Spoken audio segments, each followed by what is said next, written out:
E1 Championship mùa 2 1234 alo alo 1234 alo. Và chúng ta đã bị mất tín hiệu.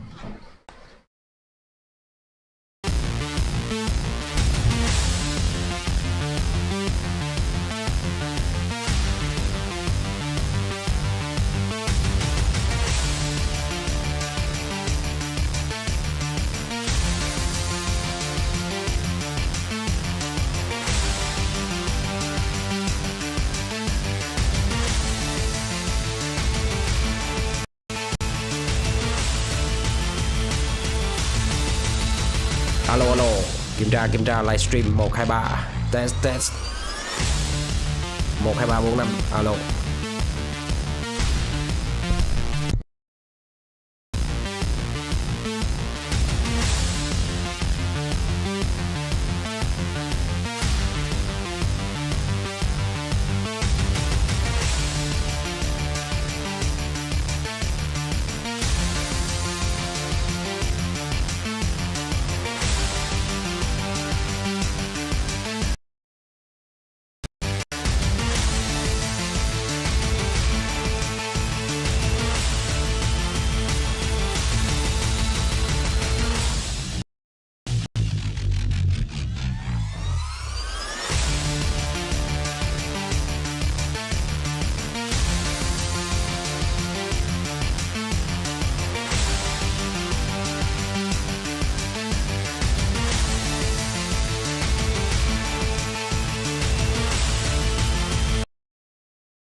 So last week we had round 6 where we took on Le Sarthe circuit in France, also known as the Le Mans 24-hour circuit. Lewis Hamilton won the first race after overtaking Naki Bazwan on the very final lap. They overtook each other 4 times in the last lap. It was a very, very positive round for me, getting the clean sweep. The pace was very promising. That was so far the best battle I've had in E1 this season. Once again, Mohammed Ibrahim's finished in pole position after qualifying. That's his 6th straight pole position, extending his record in the championship qualifying. So despite having a really poor start to race 1, in fact, not even starting at all, that was a huge blow to Mohammed Ibrahim's championship hopes. But he was able to make a really strong comeback in race 2. Ultimately, he finished in P1, and it was super close between him and his teammate Lewis Hamilton.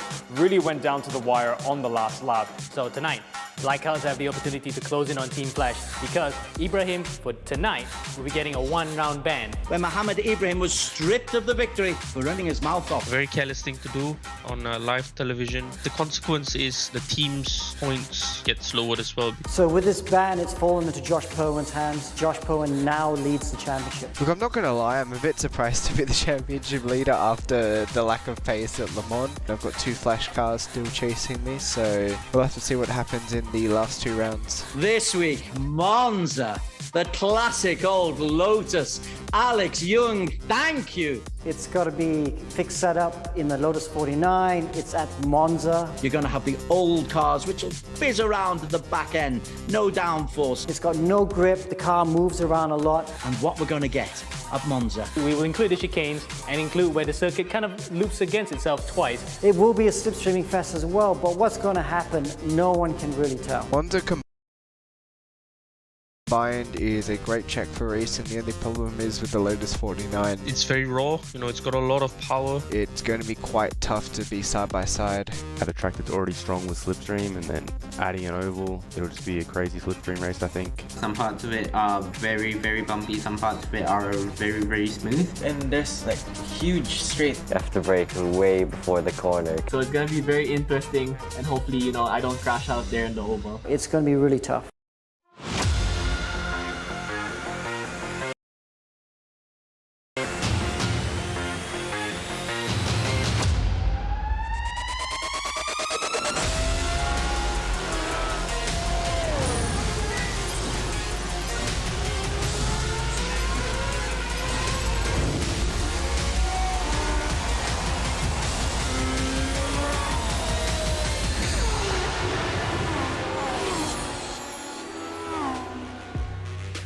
Vâng, và chào mừng quý vị và các bạn đã quay trở lại với giải vô địch thể thao tốc độ điện tử E1 Championship mùa thứ 2.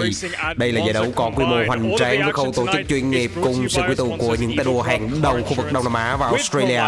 Ở tuần trước chúng ta đã chứng kiến chặng 6 diễn ra rất căng thẳng trên trận đua Le Mans. Và ngày hôm nay chúng ta cùng đến với chặng thứ 7 trong khuôn khổ 8 chặng đua của mùa giải lần này.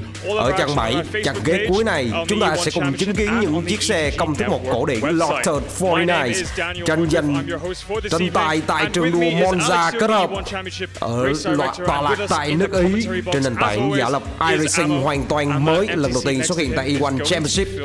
Cuộc đua ngày hôm nay được phát sóng trực tiếp trên ứng dụng NetHub và fanpage của truyền hình AVG cùng fanpage của Hội Thể thao điện tử giải trí Việt Nam VIRESA và kênh YouTube của câu lạc bộ Saigon United Motorsports. Tôi là Hiển đến từ SUM sẽ cùng đồng hành với quý vị và các bạn trong vai trò bình luận viên cho chương trình ngày hôm nay. Và đến với chương trình của chúng ta là host Daniel Goodwill với một cái nón rất là cổ điển. Cũng cùng với phong cách của ngày đua hôm nay, đó là sự cổ điển. Những chiếc xe công thức 1 Lotus 49, Lotus 49 và ở trên đường đua Monza kết hợp Monza Combine. Mohammed Ibrahim, who had a little bit of a incident, I would say, at last round in Le Sarthe in France on the Le Mans circuit. Alex, could you please help refresh our memory? Và người đồng hành của chúng ta, Race Director Alex Young. Okay, so Ibrahim, you know, he won race 2. He put it on pole, so he has Chúng ta cùng nói về những diễn biến của vòng đua trước khi Muhammad Ibrahim đã không tạo ra được lợi thế khi anh không tham gia được vòng đua đầu tiên. Và ở vòng 1 thì anh đã không tham gia được vì lý do kết nối. Tuy nhiên ở vòng 2 thì anh đã có cho mình được thành tích khá tốt khi cùng với người đồng đội đó là Muhammad Alif dẫn đầu đoàn đua với khoảng cách rất xa. There are avenues, there are channels to lodge protests, to bring things up. But doing it on live TV is not one of them. So stewards had to throw the book at him, and he was disqualified from the round, and obviously lost a lot of points. Yep, and not just being Tuy excluded nhiên from round vì 6, như he's vậy also tuy không getting tham a dự được vòng 1 qualifying ban nhưng for tonight, which means he will not be taking part in tonight's qualifying session. So that's just going to make his title fight that little bit more difficult. We're going to take a look at the impact that had on the round 6 points in a minute. But first, let's go and take a look at the highlights. Và trước khi đến với những diễn biến tiếp theo thì chúng ta hãy cùng đến với tóm tắt của cuộc đua tại chặng 6 ở cuộc đua đầu tiên. Thiếu vắng sự tham gia của Muhammad Ibrahim. Chúng ta thấy có rất nhiều diễn biến. Josh Pervian cùng Kalentin Nakib Adlan cùng Muhammad Alif. Những pha tranh đấu rất căng thẳng vào thời điểm cuối cùng ở vòng đua cuối cùng khi mà Muhammad Alif nhường chỗ lại cho Nakib Adlan nhường chỗ lại cho Muhammad Alif. Đây là cuộc đua thứ 2 của chúng ta. Khi tất cả các vị trí xuất phát đều lật ngược lại và sự vượt lên của Muhammad Alif cùng với Muhammad Ibrahim.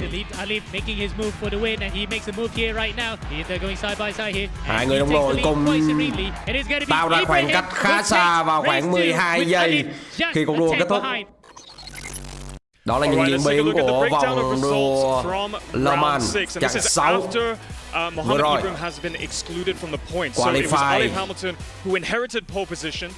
vòng 1 và vòng 2 tổng số điểm. Những điểm số màu tím là những điểm số của các tay đua có thời gian nhanh nhất, fast lap. Và như vậy là sau vòng 6 vừa rồi, Muhammad Alif, tay đua đến từ đội đua Flash, đã giành tổng số điểm lớn cao nhất với 57 điểm. Muhammad Ibrahim had been excluded from the points. It meant that 30 championship points were lost, and that is a lot, and that's going to ultimately inherit benefits, I should say. Josh Perwin and Alif Hamilton, second and third, respectively. So the championship và sau fight sự việc không tham dự được vòng 1 cuộc đua đầu tiên của chặng 6 thì Muhammad Ibrahim đã để mất đi 30 điểm vào tay của the championship standings from round 1 until tonight, and it was an early lead for the Australian duo of Luke Bannister and Josh Perwin, hai tay but it didn't đua take long. đứng kế sau ở vị trí thứ 2 và vị trí thứ 3 đó là Josh Pervian và Muhammad Alif. Và bây giờ chúng ta cùng đến với thống kê những người có số điểm cao nhất sau từng vòng thay đổi liên tục. Chúng ta có thể thấy rằng là đến vòng 4 thì Muhammad Ibrahim vẫn đang dẫn đầu với 152 điểm tổng cộng. Kế ở vị trí thứ 2 đó là Josh Pervian. Và vị trí thứ 3 sau vòng 5 đó là Muhammad Alif. Ba tay đua này vẫn đang cạnh tranh cho vị trí podium 1, 2 và 3 của nội dung đơn nam, nội dung cá nhân. Như vậy là sau vòng 6 thì Josh Pervian đã vượt lên ở vị trí đầu tiên với 218 điểm. Tuy nhiên ở nội dung đồng đội thì team Flash đang giữ vị trí đầu tiên với 385 điểm. Vị trí thứ hai là Black Art Racing với 349 điểm. And Black Wolf Racing in 5th. Chưa quá 50 điểm nhưng tất cả mọi thứ đều có thể xảy ra trong vòng đua thứ 7 lần này. Điều gì cũng có thể xảy ra. Alif is now P2 after collecting 57 points in round 6, and Ibrahim has dropped to P3 after losing 30 points last week. So my question for you, Alex, is how is this going to change Ibrahim's vòng trước thì Ibrahim đã rớt xuống vị trí thứ 3 sau khi mất đi 30 điểm, không tham dự được vòng 1. But when you consider the drop points, it's still very close between Ibrahim and Tuy nhiên, Josh. nếu như rớt như vậy thì mọi thứ vẫn đang rất là hấp dẫn khi Josh Mervion là 218 điểm, Alif là 193 điểm và Ibrahim là 192 điểm.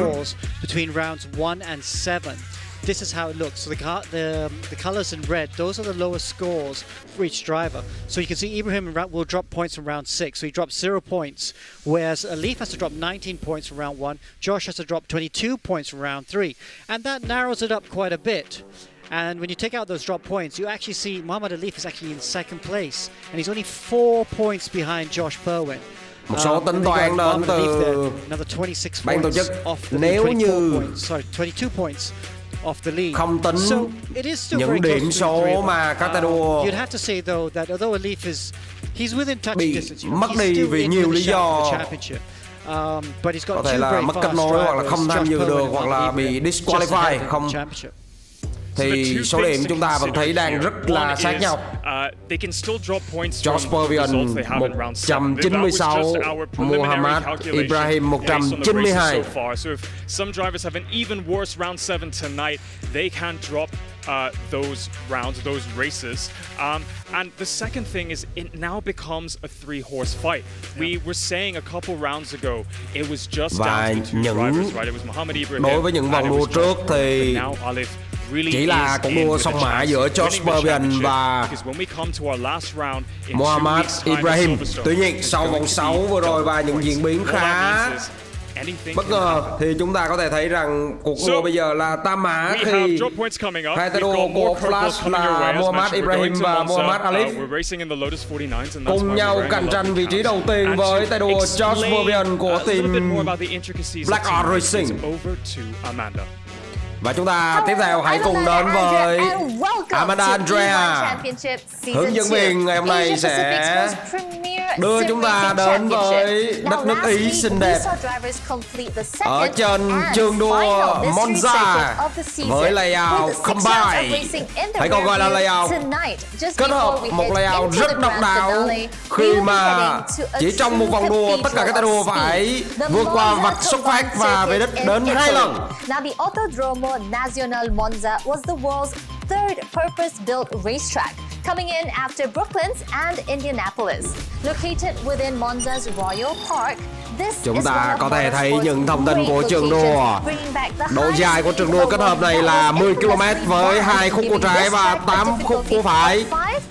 Kết hợp rất hài hòa giữa hai bản đồ đua, đó là bản đồ đua Grand Prix và bản đồ đua Oval. Độ khó của trường đua này được đánh giá là 5/10 và kỷ lục được thành lập trên trường đua này là 2 phút 41 giây do Phil Hill trên đội đua Ferrari trên chiếc xe Formula 1.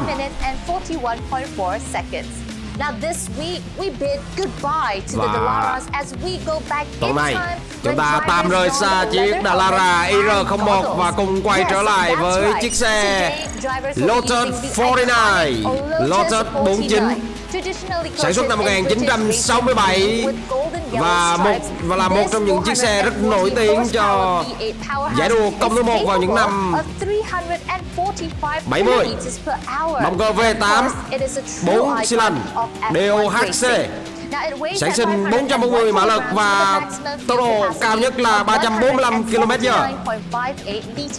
It will take some bold driving to handle the power and weaker handling of the Và car. thường thì những chiếc xe cổ điển như thế này không hề có trợ lực.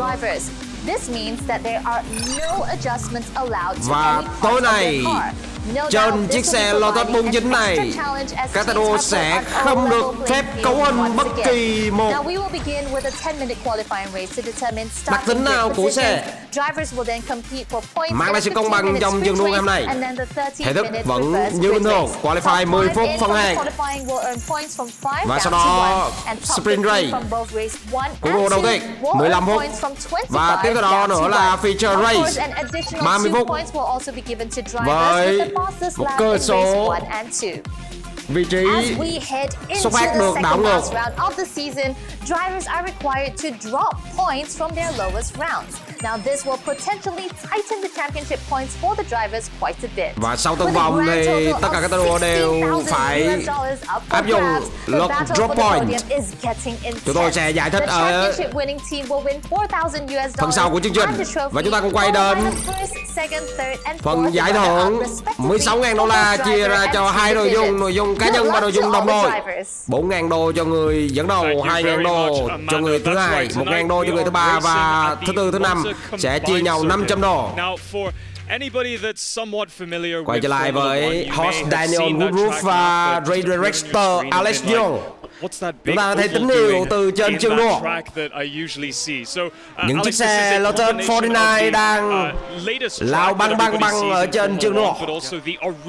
Chân hình của chúng ta là Dominic Ang.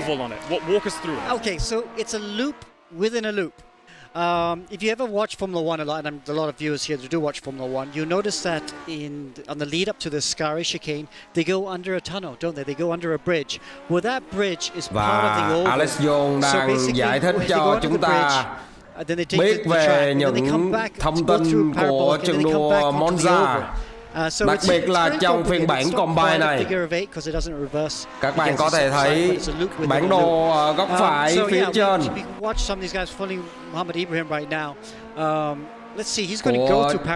chương trình. Chúng ta thấy có một hình dáng đường đua rất là lạ lùng.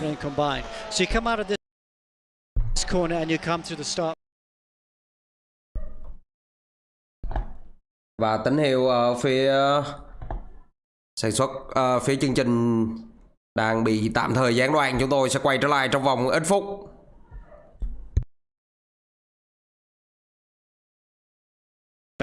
And that's been part and parcel of E1 Season 2. We've been gone to a lot of tracks, which has been great tiếp for tục vẫn là những a lot of cars. And here we are. This is that turn one. The car's going through the oval right now. Hướng dẫn về trường đua đến từ tay đua, đến từ race director Alex Young. I mean, these tracks are way too dangerous now. There's no way we could race on these tracks, and especially with these cars, it'd just be it'd be madness. I mean, these sort of cars, they go about 350 kilometers per hour because they're built like bullets with no downforce and no drags. And literally, if you go và trên chiếc xe Lotus 49 ngày hôm nay có một điểm đáng chú ý là không hề có khí động học hay bất kỳ những hỗ trợ nào đến từ hệ thống hỗ trợ như những chiếc xe hiện đại như là IR01, Dallara, IR01. Và chính điều này sẽ tạo ra càng nhiều thêm thử thách cho các tay đua.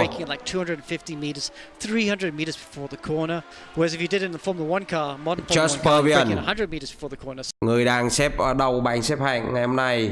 So it's 3 times the braking distance. It's going to be fabulous to watch. It's going to be slipstreaming. It's going to be racecraft. This is one track. You can start right at the back and it's still easy to win. Well, that was actually going to be my last question. Đây là một trường đua mà Alex Young nhận định là bạn có thể ở cuối đoàn ở vạch xuất phát, nhưng về sau bạn vẫn có thể I'm not sure he would have got pole today anyway, because I'm looking at the timing and it's very, very close. The timing is very close. But he would have wanted to try attempt at getting those 5 points you get for pole position. But you're right, pole means nothing here. You could always say every track it's nice to have pole, even though you can overtake. But here especially, you actually want to be at the back, as long as you can stay out of danger. I don't think you want to lead on the last lap. You know, the closest ever finish ever, I think, was 5 cars within, I think, 2 tenths or something, and that was at this track, within 7 tenths, 8 tenths. Anyway, that's how close the racing is here, and we're going to see that today. Well, I can't wait. Qualifying still going to be very important to collect those Và final bây few giờ points chúng in ta the sẽ championship fight, đến and all that với action's coming your way right vòng after đua this break. qualify, hay còn gọi là vòng đua phân loại trong ít phút nữa.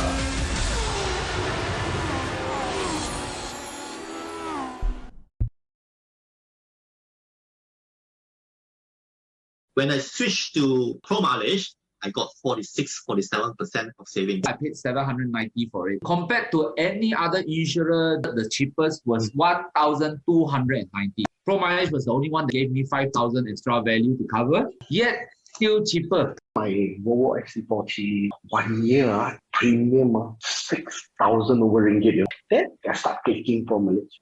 I said, huh? 3,200 plus ringgit. Claim went through pretty fast. I got my car back pretty quickly as well. Called them about 8 o'clock in the morning. I think within 1 hour it came.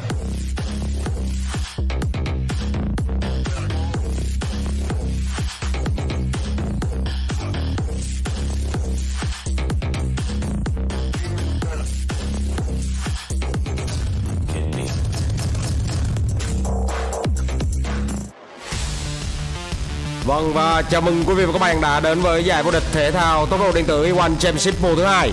Đây là giải đấu có quy mô hoành tráng với khâu tổ chức chuyên nghiệp cùng sự quy tụ của những tay đua hàng đầu khu vực Đông Nam Á và Australia. Ở tuần trước chúng ta đã chứng kiến chặng 6 diễn ra rất căng thẳng tại trường đua Le Mans. Và ngày hôm nay chúng ta cùng đến với chặng thứ 7 trong khuôn khổ 8 chặng đua của mùa giải lần này. Ở chặng 7, chặng kế cuối, chúng ta sẽ chứng kiến những chiếc xe công thứ 1 cổ điển Lotus 49 tranh tài tại trường đua Monza Kết. Tọa lạc tại nước Ý trên nền tảng giả lập iRacing hoàn toàn mới lần đầu tiên xuất hiện tại E1 Championship. Cuộc đua ngày hôm nay được phát sóng trực tiếp trên ứng dụng NetHub và fanpage của truyền hình AVG cùng fanpage của Hội Thể thao điện tử giải trí Việt Nam VIRESA và kênh YouTube của câu lạc bộ Saigon United Motorsports. Tôi là Thể hiện đến từ SUM sẽ cùng đồng hành với quý vị và các bạn trong vai trò bình luận viên cho chương trình ngày hôm nay.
Buongiorno and welcome back to the E1 Championship Season 2 Round 7 at Monza. Chúng ta We've got cùng qualifying đến coming với up next and all of that action Horse is brought to you Woodruff. by our sponsors Evo Club Car Insurance with Pro Mileage. Make sure you check out their website to find out how much you can save on your next car insurance renewal.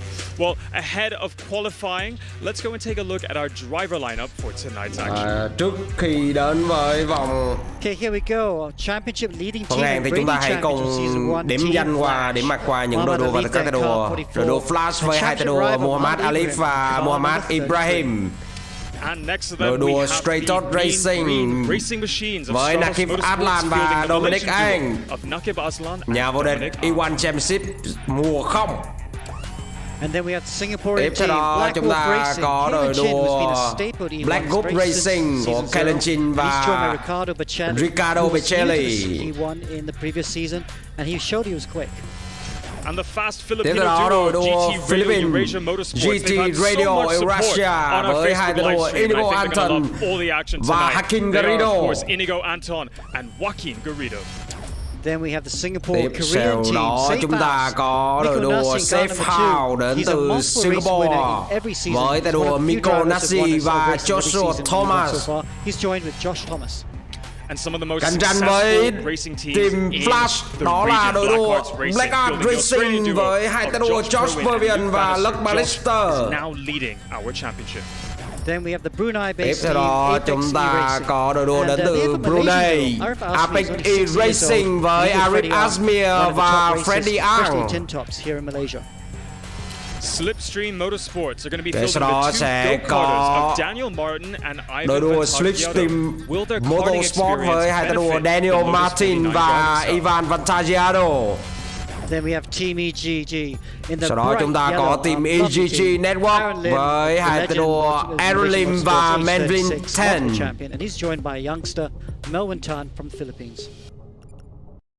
Welcome to Monza, Italy. Cùng quay trở lại với Race Girl Amanda Andrea.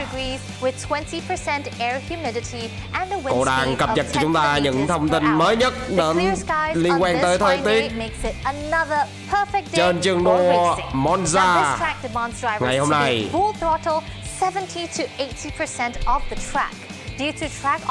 Và đối với trường đua này thì các tay đua có thể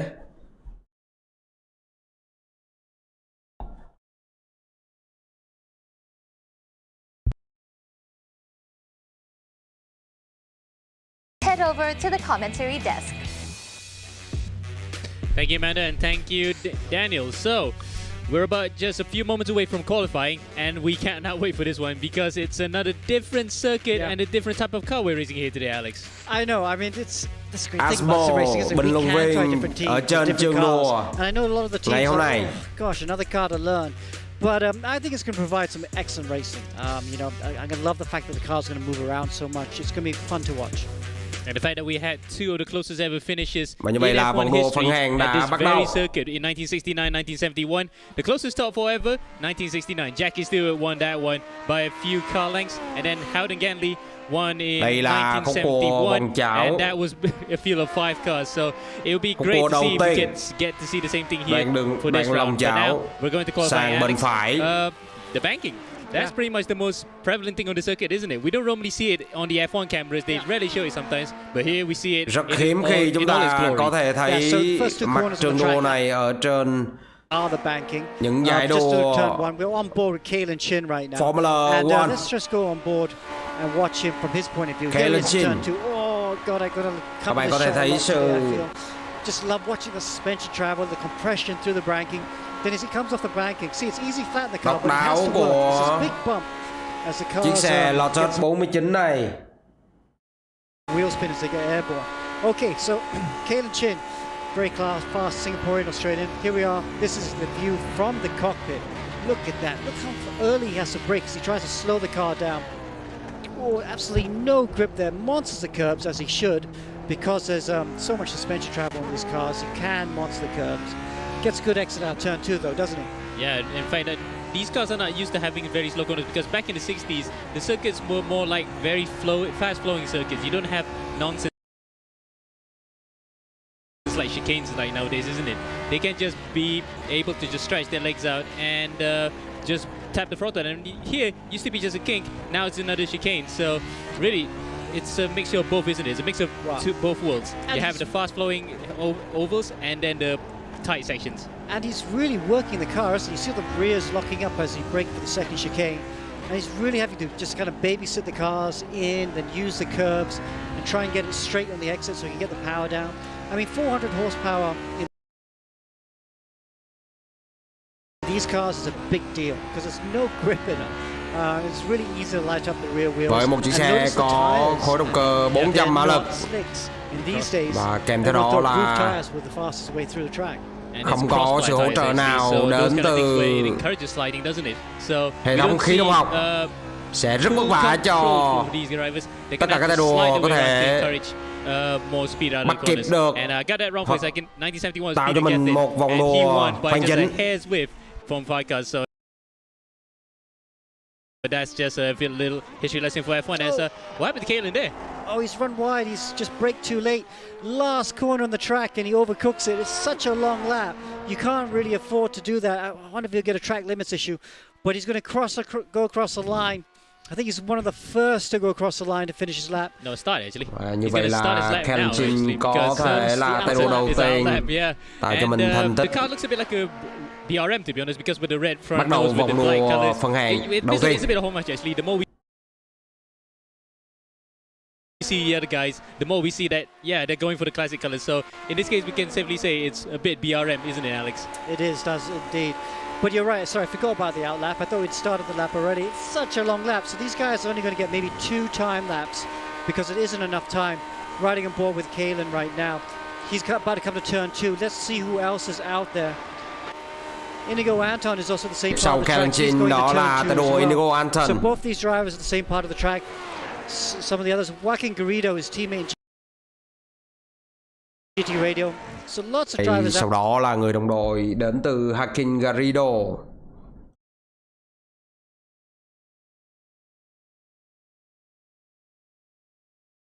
You know, we're going to get guys slipstreaming through these corners, and they're going to be 2 wide, maybe even 3 wide. And it's going to be very close. Và ở đoạn lòng chảo này thì độ rộng của trường đua là rất rộng, có thể chứng kiến được những pha song song hoặc là dàn hàng 3 cạnh tranh cho những thứ hạng ở trên trường đua. Look how focused he is. It looks good so far. Looks clean. We missed the first corner, but it gets a bit wide. Kenshin vừa thoát ra khỏi hai khúc của Dilesmo. And this was before the aerodynamics came to play by 1969 because that was commonplace. Sau đó đi thẳng ra khỏi khúc của Seraglio. 72, sorry, the Lotus 70. Oh, he goes off. Và như vậy là Kenshin đã. So that might be a cancellation on this lap, and looks like he has to regroup himself. But yeah, even with đi ra khỏi trường đua nowadays, it's still quite a handful to drive, and case in point there, chắc là phải chạy lại một vòng nữa. Bởi vì mỗi khi ra khỏi trường đua thì trong vòng phân hạng thì vòng đua đó không được tính. And in the Honda S colors, in fact, with the red stripe on the top, it looks a bit like Honda, and that's good omens because in 1967, John Surtees won in the Honda here in the. Ở khúc cua thứ 13. Đó là Inigo Anton. At that time, so we'll get into that a bit later as we get into the times now. Is Bannister on pole with Ali second, Nakib third, Anton now second. Như vậy chúng ta đã có các tay đua hoàn thành vòng đua của mình. Luke Bannister với 2 phút 35 giây. Sau đó là Inigo Anton đứng vị trí thứ 3 là Josh Thomas, ở vị trí thứ 4 là Alex Hamilton, ở vị trí thứ 5 là Nakib Atlan, ở vị trí thứ 6 là Beccelli. I don't think so. Because normally ở vị trí thứ 7 là Dominic Ang, ở vị trí thứ 8 là Garrido, ở vị trí thứ 9 là Aaron Lim. If you feel like you have the momentum, in this case, some of the other drivers like Kalen, he might have actually wanted to go on anyway. So yeah, I think they just want to keep on going. For those drivers that can afford to just do one bank lap and then come in, they can do so. But pressure will be on in that final run. Yeah. So the Australian on pole. Here he comes down the start-finish straight again. Watch for the bump. Yep, the bump, the wheel spin. My God, he got close to the barrier there. But yeah, so the cars, đường đua ngày hôm nay makes sense because you won't get the tire drop-offs as well. These old tires, they could keep going and going, so it makes no rất sense. không ổn định, đặc biệt là ở trong đoạn lòng chảo và những đoạn nối vào với lầy dào. Won't be happy with that. Grand Prix. It's a long lap, maybe you can recover it. And in terms of tires, vậy là you một can tell vòng đua 2 phút 35 thì các tay đua dự kiến từ đây cho đến cuối thời gian phân hạng chỉ còn the same set because he didn't really wear them out. So that's the kind of thing that is prevalent here. If you actually conserve your tires, you can actually save your to the end. So we don't have phải biết cách a need chịu for cơ hội này. Yeah. I mean, they're really old. Though, having said that, Luke slowed right down for some reason. Let's see. So right now Luke Bannister is on pole. He has time for I think one more Như vậy là lap. Luke Bannister tay đua đến từ Black Art Racing hiện tại đang xếp ở vị trí đầu tiên. Sau đó là tay đua Inigo Anton. Has qualified P2 before already this year. I think it was in. Có vẻ như khi sử dụng chiếc xe Lotus 49 thì tất cả những tay đua đều không có nhiều lợi thế đến từ cấu hình của những chiếc xe. Điều này dẫn đến việc chúng ta có thể thấy rằng là vị trí và thứ hạng của vòng đua phần hàng đang được thay đổi khá nhiều. He's gonna have to regroup again. And he has no time to do an outlap and another run. This will be his final run here today. Anton đã ra khỏi track, ra khỏi giới hạn của đường đua thì điều này có nghĩa rằng là anh không còn cơ hội nào nữa để có thể He doesn't have enough time. bắt đầu được thêm vòng đua tiếp theo. Và một diễn biến rất kỳ lạ ở trên trường đua đó là Muhammad Ibrahim cho tính tới thời điểm hiện tại vẫn chưa thấy có bất kỳ dấu hiệu nào. Anh còn thậm chí không lọt vào được top 15 tay đua đã có thành tích ở trên And if he starts it, he actually do yet another one. So he is in good position here to do another run. So he comes across the line now. Would that be a change in his lap time? Có vẻ như Muhammad Ibrahim không tham gia được vòng đua phân hạng ngày hôm nay. Lại là một diễn biến rất kỳ lạ ở trên cuộc đua ngày hôm nay. For the first time in 6 races, it's anybody's game right now, and it looks as though Bannister is taking this opportunity with both hands. Chúng ta có Luke Bannister ở vị trí đầu tiên, Inigo Anton ở vị trí thứ hai, Miko Nasir ở vị trí thứ ba, vị trí thứ tư là Nakib Atlan, vị trí thứ năm là Kellen Chin, vị trí thứ sáu là Josh Thomas và vị trí thứ bảy là Alex Hamilton. Tay đua của đội đua Flash đã rớt xuống vị trí thứ 7. Melvin Chan cũng đã có cho mình vị trí ở trên trường đua ở trong top 10. Loop right now, so this is mostly familiar for the guys who have raced him multiple times. So Inigo should be back in the element here, apart from that crazy oval. He did improve in his second sector, but third sector personal best, so he's on a good run right now. Seconda Variante để đi thẳng vào Curve de Lesmo. Hai khúc cua thứ nhất và thứ hai để đi thẳng vào Curva de Serrario. Tiếng Ý rất là khó đọc, thưa quý vị và các bạn. Sau đó nó sẽ đến khúc Chicken Ascari. Và như vậy là qualifying time đã kết thúc. Chúng ta sẽ đến với người dẫn đầu vòng đua Luke Bannister. It was Luke Thompson. Luke Bannister with his first pole of the season. Luke Bannister, pole position. Congratulations. Walk us Pole through đầu that tiên cho Luke very Bannister skady and slidey ở lap. vòng qualify, vòng phân hạng. Vâng.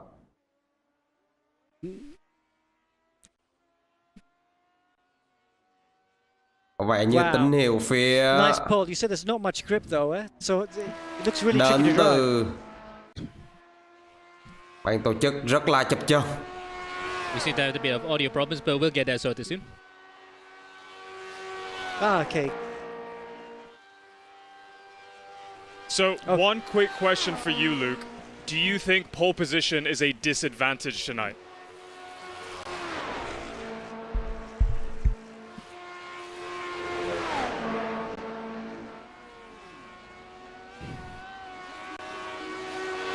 Điều đến từ ban tổ chức rất là chập chờn và chúng ta có thể thấy rằng Ivan Vantagiato vẫn đang làm nóng chiếc xe của mình ở trên trường đua.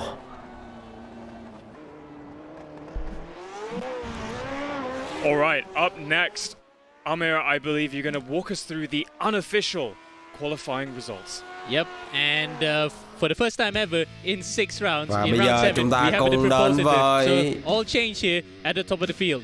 It is Luke Bannister on pole, Inigo Kết Anton in quả second. không chính thức của vòng đua qualifying dẫn đầu là Luke Bannister của đội đua Black Art Racing, Inigo Anton của GT Radio ở vị trí thứ hai, Mikko Nasir của Sep Hao đứng ở vị trí thứ ba, Caleb Naked Aslan ở vị trí thứ tư của đội đua Stratos Motorsports. Vị trí thứ năm là Kelchin đến từ Black Gulf đi RS Wave Italia.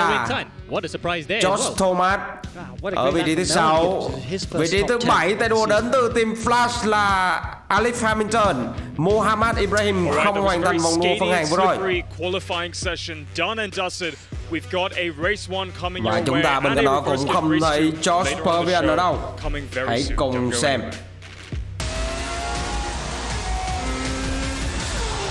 Vâng, và chào mừng quý vị và các bạn đã đến với giải vô địch thể thao tốc độ điện tử E1 Championship mùa thứ 2. Đây là giải đấu có quy mô hoành tráng với khâu tổ chức chuyên nghiệp cùng sự quy tụ của những tay đua hàng đầu khu vực Đông Nam Á và Australia. Ở tuần trước chúng ta đã chứng kiến chặng 6 diễn ra rất căng thẳng và hấp dẫn tại trường đua Le Mans. Và ngày hôm nay chúng ta cùng đến với chặng thứ 7 trong khuôn khổ 8 chặng đua của mùa giải lần này. Ở chặng 7 chúng ta sẽ chứng kiến những chiếc xe công thứ 1 cổ điển Lotus 49 cạnh tranh tại trường đua Monza Combine tọa lạc tại nước Ý trên nền tảng giả lập iRacing hoàn toàn mới lần đầu tiên xuất hiện tại E1 Championship. About 8 o'clock in the morning. I think within 1 hour it came.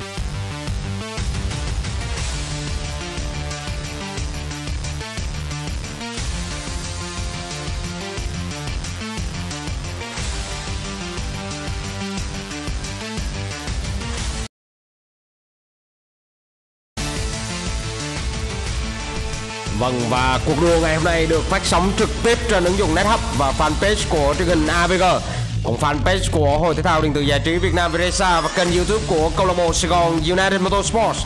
Tôi là Thể Hiện đến từ SUM sẽ cùng đồng hành với quý vị và các bạn trong vai trò bình luận viên cho chương trình ngày hôm nay.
The Lotus Classic Racing Green. Oh, it is heaven. So the Lotus 49 is iconic. Which is a very interesting classic car, Formula One car from the city. Even if you're not a Formula One fan and you don't know much about cars, you may notice it if you look at a photo of it. And the number one thing as well that stands out, it's British Racing Green with that iconic yellow stripe as well. I think it's absolutely awesome that we have mô tả của ban tổ chức cùng với các tay đua đến với chiếc xe Lotus 49. Driving them, they usually just fade away out of existence because nobody drives them anymore. But bringing it back for this season, I think will spark a new interest for a lot of people to try it. It's old school driving. There's an old steering wheel there and there's back end. It's a lot softer, the car's going to move around a lot more. There's no downforce in that car, there'll be a lot of slipstreaming. Huge amounts of power, not a lot of grip. You've got horrible tires in comparison to the really big sticky stuff that we use now. That will be a real test, particularly for those younger kids. I think that a lot of the grid, including myself, doesn't actually own the car yet. I've never ever touched it. I've not driven the 49 yet. I've just tried it recently. I'd say it's the hardest car I've ever driven. I remember driving Grand Prix Legends a whole lot, 20 years ago now, I think, or maybe a little bit more even. Just insanely difficult to handle. So our drivers will be racing the Lotus 49 in Monza, and everybody's going to have a fixed setup. It's a combined Monza track, which is the typical Formula 1 track in Monza, with the banking. Monza is one of the fastest tracks in the world, which means that we're going to see cars very fast in a straight line. That's going to be very interesting to see how the drivers compare with that. Especially because it's going to be the Lotus 49, which is a historic car. Some drivers are going to be very, very good at Formula cars with the wings and high downforce. Some drivers are going to be very good at GT cars. Historical Formula 1 cars is going to be a whole new ballgame. It's another complete different beast compared to the IR18 and the IR1. Definitely going to be very different to the cars I've driven before. I think it's going to be a huge challenge to be quick in it. I don't really know how it'll feel like. I still can't get a clean lap with it. It will take a long time, I think, for everyone to get a grasp, get a hold of it. I think we are going to see some wheel rubbing, some action, dare I say some crashes as well, and I'm excited to see how that's going to affect the championship points at the end of the day. That's going to be an exciting race. Racecraft again will be very important. Not as important as, say, the oval race, but kind of halfway between the oval race and the road track. I'm waiting to see how everybody else will react to this Lotus 49 because it's going to be really hard and interesting. It's going to be a real challenge, and it's going to be another different beast and different way of driving. Especially Monza combined, it's going to be very, very interesting, and I'm really excited for it. It's going to be very interesting because I think that's going to be the first time that a lot of the drivers are going to be using that car in a race scenario. So I think having this car in the championship is really going to spice things up, and we're going to see some fantastic racing on some fantastic circuits. I just wish it was real life. Virtual though is as good as we can get, but that Lotus. Hello and welcome back to the E1 Championship. We've just wrapped up qualifying on the Monza Và chào mừng quý vị và các bạn đã quay trở lại. Chúng ta vừa kết thúc vòng đua phân hàng. Bây giờ hãy cùng nhau chuẩn bị để cho vòng đua tiếp theo. In the races, because ultimately the Lotus 49 vòng đua has no grip, it's got sprint no với weight, it's 15 got phút. crazy amounts of power, and as we saw in qualifying, it's going to Cạnh be tranh so giữa hard các to tay đua. keep it on track. Yeah, that was the thing that I took away from qualifying. You know, Inigo Anton said it, he can't even put a clean lap together. And you could see that in qualifying, the mistakes they were making, the frustration on the face, the concentration. Chúng ta có thể thấy rằng những sự tập trung và những sự căng thẳng của các tay đua trong vòng đua phân hàng vừa rồi khi các anh phải vật lộn để có thể điều khiển được chiếc xe Lotus 49 này. Đặc biệt là trong những vòng đua cross-ply tires đặc biệt là trong những they could use them for multiple races. So it'd be interesting to see what kind of tire strategy these drivers are going to be going with. And I think the best person to talk to about strategy will be Inigo Anton, who had a chúng ta hãy đến với một đoạn phỏng vấn ngắn với Inigo Anton, người xếp ở vị trí thứ hai vòng đua phân hàng vừa rồi, về chiến thuật mà các tay đua sẽ sử dụng trong cuộc đua ngày hôm nay. Well, firstly, I just want to say it's good to be back. After missing the last leg with, had electricity issues here and couldn't join. Just good to be back in the car. Well, of course, a new car for this leg. The track, it's such a difficult car to drive. Và chiếc xe Lotus 49 này là một trong những chiếc xe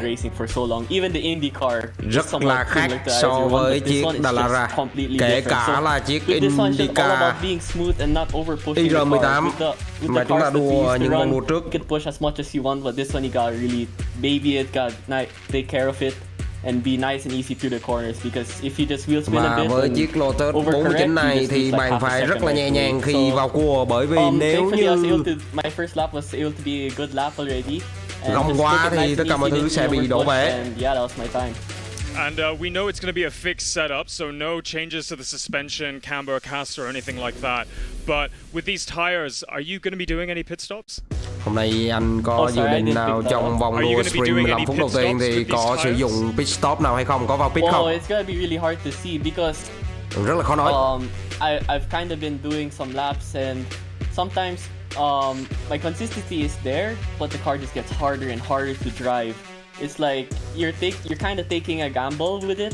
Có vẻ như là chúng ta phải chơi trò may rủi với chiếc xe này thôi, bởi vì tôi có sự ổn định. Tuy nhiên, chiếc xe sau vài vòng đua thì càng ngày càng khó lái. Alright, well, congratulations once again. Just quickly before you go, you have so much support on our Facebook live stream from Brandon, Karen, Justine, Vilma, JLo, and Angelica, just to name a few. Just you want to give them a wave, give them a shout out. Yeah, thank you guys for supporting me again. Most of them are my family and my cousins, so you know, I appreciate it. Daniel vừa nói tới những người bạn thân của Inigo Anton và những người hỗ trợ của Inigo ở trên streaming. That's a very good point. My mom's watching this. Is your mom watching this? No, just Des. Hôm nay là ngày 20 tháng 10 so và that's our interview wrapped up. Let's go to the official qualifying results. Okay, so here is our official top 5. It is Luke Bannister, the Australian, back on pole position for Black Arts Racing. Kết quả chính thức của vòng đua phân hạng, Luke Bannister sẽ ở vị trí đầu tiên với 5 điểm mang về. Inigo Anton vị trí thứ hai 4 điểm, Miko Nassi vị trí thứ 3 3 điểm, Nakib Atlan vị trí thứ hai, vị trí thứ tư 2 điểm và Kellen Chin là người cuối cùng ở top 5 với 1 điểm. And to introduce us to race 1, it's over to Amanda. Chúng ta cùng đến với Amanda. And qualifiers securing a good grid position. Next up, we have the 15-minute sprint race. Now, the Monza circuit will test the endurance of drivers as it is one of the longest tracks of the season. With no power steering, drivers will have to fight to keep their car under control. The overtaking opportunities on the straight and aggressive deceleration on turn 1 and 2 could see braking points being pushed to the limit and see multiple lead changes throughout the race. Now looks like it's just about time for us to get ready for the các tay đua sẽ phải vật lộn với chiếc xe Lotus 49 rất thuần khiết cùng khối động cơ 400 mã lực. Hãy cùng xem. Các bạn có thể dành cho mình được những điểm số của ngày hôm nay hay né ra được khỏi những vụ va chạm, những sự cố ở trên trường đua. It's just somewhere in between that midfield. That's going to be a bit manic, isn't it, Alex? That's very true. Josh Perwin in P8. You know, with his championship driver at the back, he needed to qualify well, and he didn't. P8 was not where he needed to be. And we just found out in the comments that he has force feedback failure. So I don't know if he can fix it. I don't know if there's enough time between qualifying and the race to fix it. But force feedback is what you have through the wheel, and you can tell how much it's oversteering and understeering through that feedback. And when you lose it, you're going to lose a chunk of time. Indeed, and well, let's hope he gets that fixed because he's got a lot of turning to do here at Monza. There's the great Bannister, Anton, Nassi, Aslan, Chin, Thomas, Ali, Perwin, Vitelli, Melvin, your top 10. Thông qua tính năng force feedback phản hồi lực ở trên trường đua này với chiếc Lotus 49 như thế nào? Như vậy là chúng ta đã có vạch xuất phát như ở trên màn hình. Ở vị trí 1245 như tôi đã có nói nhắc ở trên ở phần trước, đó là Luke Bannister, Inigo Anton, Miko Nassi, Nakib Aslan và Kellen Chin. Ở vị trí thứ 6 chúng ta có Joshua Thomas, vị trí thứ 7 Muhammad Ali, vị trí thứ 8 Josh Pervian, vị trí thứ 9 Ricardo Becelli, vị trí thứ 10 Melvin Chan, vị trí thứ 1 Dominic Anh, vị trí thứ 12 Garrido. 5 lights on the gantry, và đèn đã tắt.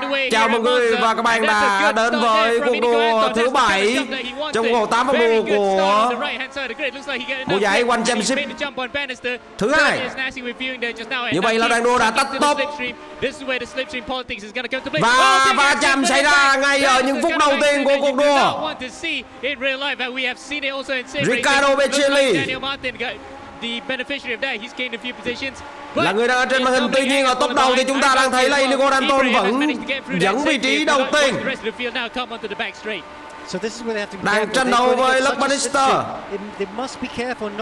Chúng ta có thể thấy là sự không ổn định của chiếc Lotus 49, đặc biệt là ở trên đoạn đường oval với góc nghiêng của đường đua có khoảng 45 độ. Tiếp theo đó là những khúc gập ghềnh khi kết nối giữa khúc oval và đường đua GP. Ở ban đầu chúng ta thấy top 6 các tay đua. Coming up now, who's going to be Nico Nassi, Kalen Chin, George Thomas. Chúng ta đi vào khúc cua đầu tiên. Nơi mà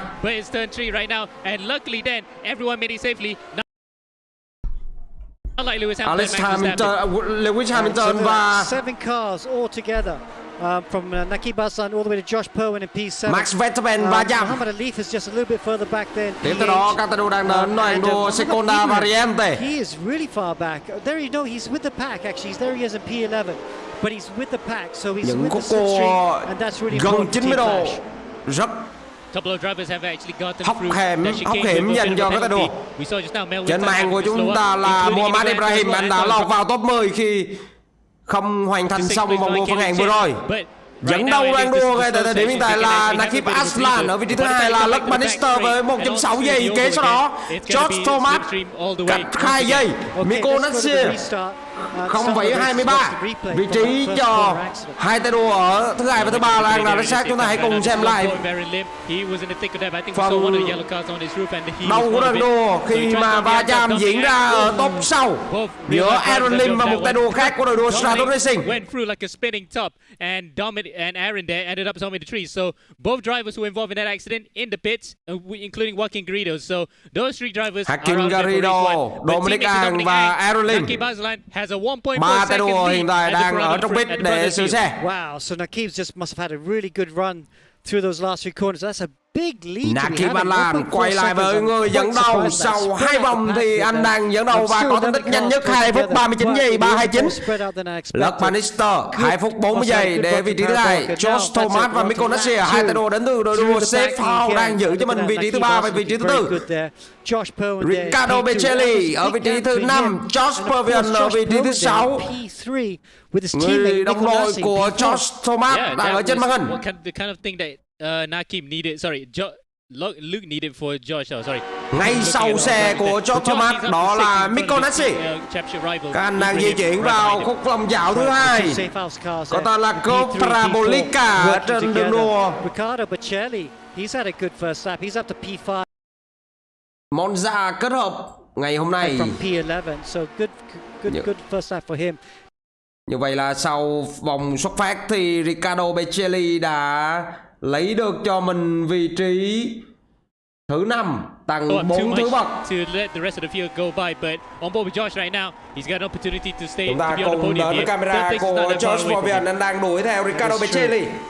And then let's see further back there, Muhammad Alif there. There he is with his teammate behind him. Ở vị trí thứ 8 đó là Muhammad Alif và người đồng đội của anh Muhammad Ibrahim ngay ở phía sau. And I'm sure they're going to work together to try and close the gap to the top 5.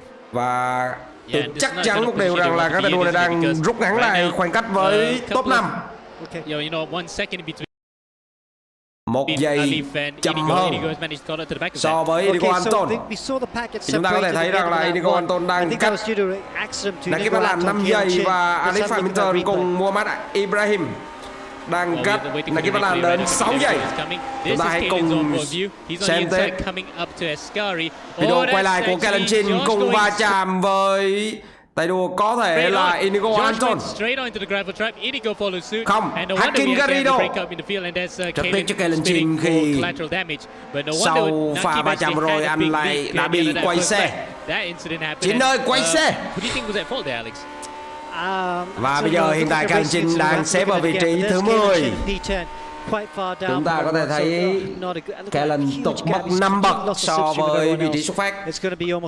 Rất đáng tiếc cho Kalen. Tuy nhiên, hãy còn tới 10 phút nữa chúng ta vẫn chưa có thể biết chắc chắn như gì sẽ xảy ra ở những khúc cua lòng dạo.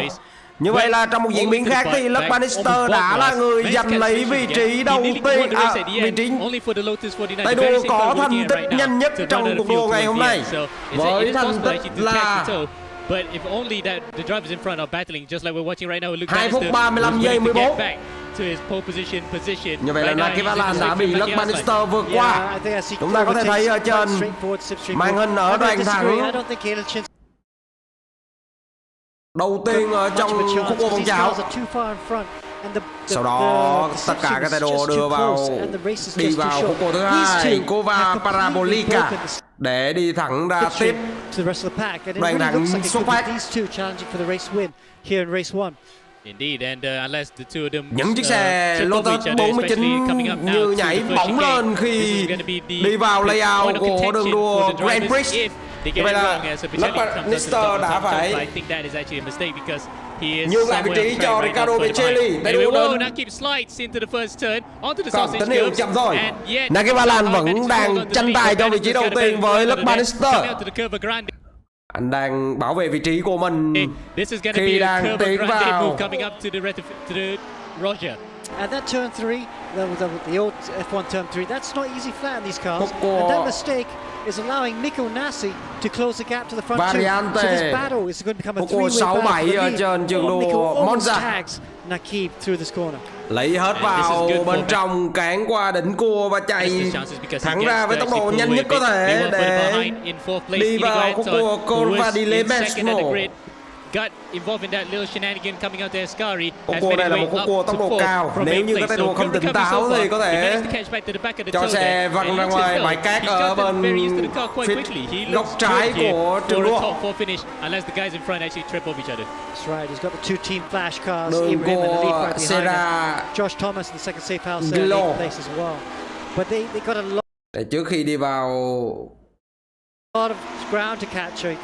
cung đường Granenco Variante Scari. Một lần nữa tín hiệu đến từ ban tổ chức rất chập chờn, mong quý vị và các bạn thông cảm. Anton, he's being chased by Ibrahim. Chúng tôi sẽ cố gắng giữ cho nhịp độ của cuộc đua nóng như đang ở trên trường đua vậy. Ibrahim down, looks down the inside. Let's go to another replay. So we get the replay here. Here we are with Becelli following a pack of cars. Và chúng ta có thể thấy Riccardo Becelli đang di chuyển và wow, một pha va chạm chuyển làn. Điều này khiến cho Riccardo Becelli phải quay về pit và bắt đầu đường đua. Championship leader Josh Perwin. Và như vậy là trong pha va chạm vừa rồi thì chúng ta có thể thấy rằng Josh Perwin cũng đã phải đưa xe về pit. He has already gotten his drop points, and that's why he's in the championship lead right now. This is disastrous for him. So we're gonna talk about it a bit later, but right now chúng ta sẽ nói về việc này ở khúc sau của chương trình, nhưng Josh Perwin ở vị trí thứ 17. Đây là một thảm họa dành cho anh. Khi chúng ta có thể thấy Muhammad Ibrahim và Ali Hamilton đang ở vị trí thứ 4 và thứ 5 trên đường đua. This is their best hope at the moment. Wow, championship leader out of the người đang đứng đầu ở bảng xếp hạng bị loại khỏi cuộc đua đến 2 vòng.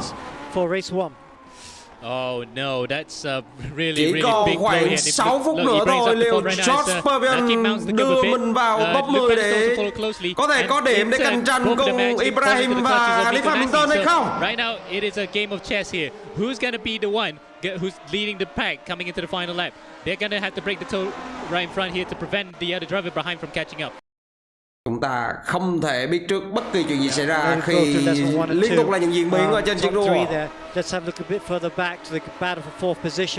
Josh Perwin ở vị trí thứ 13. Và chúng ta cùng đến với đối gòn của thân gió Muhammad Ibrahim. And we also know the fact that Inigo was in 4th place at one point. Với chiếc xe Lotus 49 và trường đua Monza kết hợp combine layout. It's a battle of its own here. We have two distinct groups of cars racing right now. Một cuộc đua rất khó nhằn dành cho Muhammad Ibrahim. The first group is the first from third. That's going to be challenging for the win. But the one behind the top three is also just as interesting. 4 cars between Ibrahim, Alif, Anton, and Josh Thomas. So any which way we look at here, we got battles all around. Well, it is good battle there. Elif needs to stay close to the leader. To Ibrahim right now, his teammate. Let's look at the battle for the lead though. There we go. Chúng ta có thể thấy rằng cuộc chiến cho vị trí dẫn đầu giữa Nakib Aslan và Luck Bannister, người đồng đội của Josh Pervian, rất không may bị loại ở cuộc đua vừa rồi. We come into turn 1 and into turn 2. Let's see then. Look at the speedo. 300 plus kilometers per hour from a car in the 60s, and we've only 5 years. Tốc độ của những tay đua ngày hôm nay. And keep their slots back in the second position, going through turn 2, the banking here. Oh, look how much the cars move. It's not easy to stay flat through the banking. Rất khó để có thể giữ được tốc độ tối đa ở they had to run as high as possible so that they could at least somehow. Ở trên màn hình, đây là tín hiệu mà chúng tôi lấy trực tiếp từ nền tảng iRacing ra. Và tín hiệu sẽ quay trở lại trong vòng ít phút đến từ ban tổ chức. In front of both flash cars and Leaf there in 5th, Thomas in 6th, and Ibrahim's dropped all the way down to P7, so he must have made a mistake. Yeah, indeed. That might have been a mistake from Ibrahim that actually cost him 3 positions if you look at it, because he dropped behind to the. Có lẽ như trong thời điểm chúng ta bị mất tín hiệu thì Mohamed Ibrahim đã rớt xuống vị trí thứ 7. As Alif goes onto the inside, takes 4th place at the second Lasmo from Anton. Và đang cạnh tranh vị trí thứ 4 so với Inigo Anton. Inigo Anton bắn xa trước. Bắn trong bắn, hai xe đang song song với nhau ở trên đoạn thẳng. Okay, Alif has the inside for Ascari, but is Inigo going to try and go on the outside? Inigo just needs to slot in here. He doesn't want to run side by side with the Leaf all the time because they're just going to compromise each other, and it's going to allow the other two to catch up. Không có bất kỳ va chạm nào xảy ra. Inigo Anton di chuyển ngay sau đuôi xe của Muhammad Alif. Muhammad back to zero again. Ibrahim cũng ngay sau đó. Inigo Anton lấy vào lại bên trong và bỏ lại Alif ở phía sau. Và chúng ta hãy cùng xem ngay phía sau đó, đó là Kalen Chin. 4 giây chậm hơn. Chúng ta có khoảng một vòng nữa thôi là cuộc đua đầu tiên sẽ kết thúc. Okay, we have to stick with the leaders right now because we are on the last lap. I'm going to say Nakib Aslan's in the perfect position because we can chúng ta có thể thấy rằng là tay đua dẫn đầu Luck Bannister đang rất điềm tĩnh để đưa xe dẫn đầu, và kế sau đó là Nakib Aslan với một lợi thế đến từ slipstream của luôn nút gió của tay đua Luck Bannister. Và chúng ta hãy cùng xem vị trí tranh cuộc tranh giành cho vị trí thứ 4. Khi mà Muhammad Alif đang dẫn đầu, cái sau đó là Inigo Anton có một chút bồng bềnh khi chuyển layout.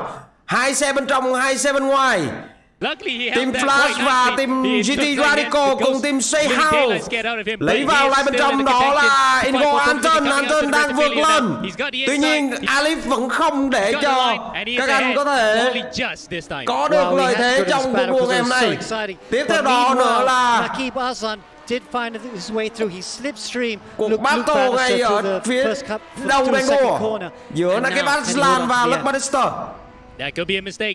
That could allow the opportunity for Bannister to come back at him. Nasi, though, watching brief. He's been watching brief this whole time. He just wants to make a mistake. Bannister's made that mistake. In fact, he has actually jumped the curve and lost a bit of time there. Và như vậy là sau khúc cua Variante vừa rồi thì Luck Bannister đã gặp cho mình một số diễn biến khi anh đưa xe lên đỉnh cua và chậm lại 1 phần mấy giây so với Nakib Aslan. Tuy nhiên Luck Bannister đang cố gắng để có thể bắt lại vị trí. Ngay sau đó, ngay sau vị trí của Luck Bannister, đó là tay đua Nakib, tay đua Mikonasi đến từ đội đua Safe House Racing.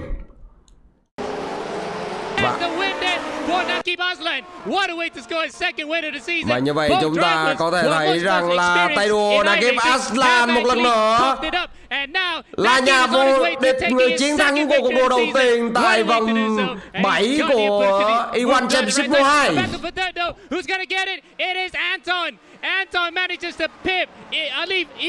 Và ở vị trí thứ 3 đó là Inigo Anton, vị trí thứ 2 chắc chắn người đang cạnh tranh với Nakib Aslan đó là Luck Bannister.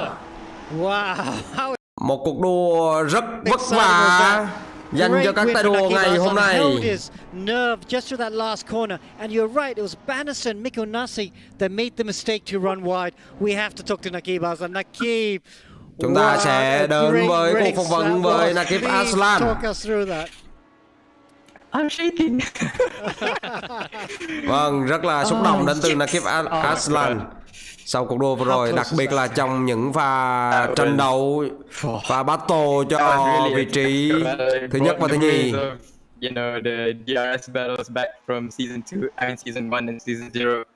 Just trying to time it perfectly. Obviously, yeah, the start was good. You know, got the lead, and then I was hoping to play strategically with Luke, and we did that. And then at the last lap, I just had to time it correctly. I was talking with James on the radio to go main straight or final straight after Ascari. I made the decision to go main straight, and thankfully it went well. I can't believe it. That was such a great battle. Điều rất chập chờn đến từ Nakib Aslan. Tuy nhiên chúng ta có thể tưởng tượng rằng là sự vui mừng và phấn khích của Nakib Aslan sau rất nhiều thời gian rồi không. I think that the key things obviously is that first corner, that first lap. We've seen that in E1 all season. That không ở first corner trên is treacherous. vị trí podium của you got to try and thread your way through the mayhem that always seems to ensue. Yeah, I think we saw, like you said, we saw the pattern from E1 since round 1 in this season. You make it through lap 1, turn 1, you'll have a good chance of finishing up top. So that will be the main goal, and then we'll see where we go from there. All right, well, keep it on the black stuff. Congratulations again, Nakib. That was a stellar drive. Thank you. All right, it's over to you, Amo, to walk us through the unofficial results from race 1. Và chúng ta cùng đến với những kết quả của cuộc đua đầu tiên trong chặng 6 Monza Combine Italy. Nakib Aslan, người chiến thắng. Ở vị trí thứ 2 chúng ta có Luck Bannister, vị trí thứ 3 là Inigo Anton, vị trí thứ 4 là Alex Hamilton, vị trí thứ 5 là Mohamed Ibrahim, vị trí thứ 6 là George Thomas, vị trí thứ 7 là Mikko Nasi, vị trí thứ 8 là Karen Chin, vị trí thứ 9 là Melvin Tran, vị trí thứ 10 là Daniel Martin, vị trí thứ 11 là Ivan Vantagiano, vị trí thứ 12 là Arif Asmir, vị trí thứ 13 là George Povian, vị trí thứ 14 là Joaquin Garrido, vị trí 15 là Dominic Ang, vị trí 16 là Aaron Lim, 17 là Riccardo Becelli trong tai nạn kinh hoàng trong cuộc đua đầu tiên vừa rồi.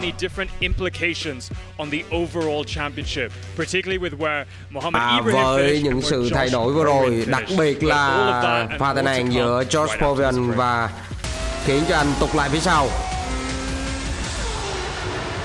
Chúng ta sẽ chứng kiến cuộc đua cho chức vô địch sẽ thay đổi rất nhiều.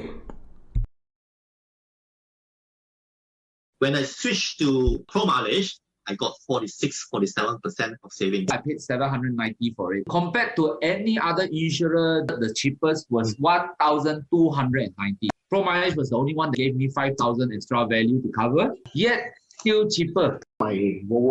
Và cùng chào mừng quý vị và các bạn quay trở lại với giải vô địch thể thao tốc độ điện tử E1 Championship mùa thứ 2. Đây là giải đấu có quy mô hoành tráng với khâu tổ chức chuyên nghiệp cùng sự quy tụ của những tay đua hàng đầu khu vực Đông Nam Á và Australia.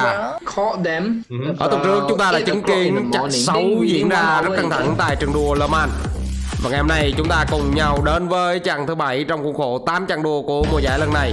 Ở chặng 7 chúng ta sẽ cùng chứng kiến những chiếc xe công thức 1 cổ điển Lotus 49 tranh tài tại trường đua Monza Combine. tọa lạc tại nước Ý trên nền tảng giả lập iRacing hoàn toàn mới lần đầu tiên xuất hiện tại E1 Championship. Cuộc đua ngày hôm nay được phát sóng trực tiếp trên ứng dụng NetHub và fanpage của truyền hình Navigator cùng fanpage của Hội Thể thao điện tử giải trí Việt Nam VIRESA và trực tiếp trên kênh YouTube của câu lạc bộ Saigon United Motorsports. Tôi là Thể hiện đến từ SUM sẽ cùng đồng hành với quý vị và các bạn trong vai trò bình luận viên cho chương trình ngày hôm nay. Tín hiệu ngày hôm nay có vẻ như là khá chập chờn, rất mong quý vị và các bạn thông cảm. Tôi sẽ cố gắng hết sức để có thể cập nhật được những diễn biến đang diễn ra ở trên trường đua cùng với độ nóng của cuộc đua. Những cuộc đua trong chặng thứ 7 này, chặng đua kế cuối của mùa giải E1 Championship mùa 2.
Buongiorno, hello and welcome to the E1 Championship Season 2. We've just wrapped up Race 1 of Và Round như vậy 7 là chúng ta in the Lotus 49 kết thúc race vòng đua đầu car, a tiên classic race car from the 60s, which is why we're của showing chặng these 6, lovely cars. chặng đua tại And, trường all I đua can say is, Monza với I'm layout glad that kết hợp. I didn't put any money down on this race because I think this would have been the worst race to do so, just because it's so unpredictable.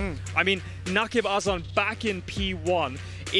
I mean, you couldn't call who of the top 3 would have won that race. Yeah, no, I mean, phải đồng ý rằng là ở ngay phần đầu của cuộc đua thì chúng ta hoàn toàn không biết được rằng ai sẽ lọt vào top 3 của cuộc đua ngày hôm nay.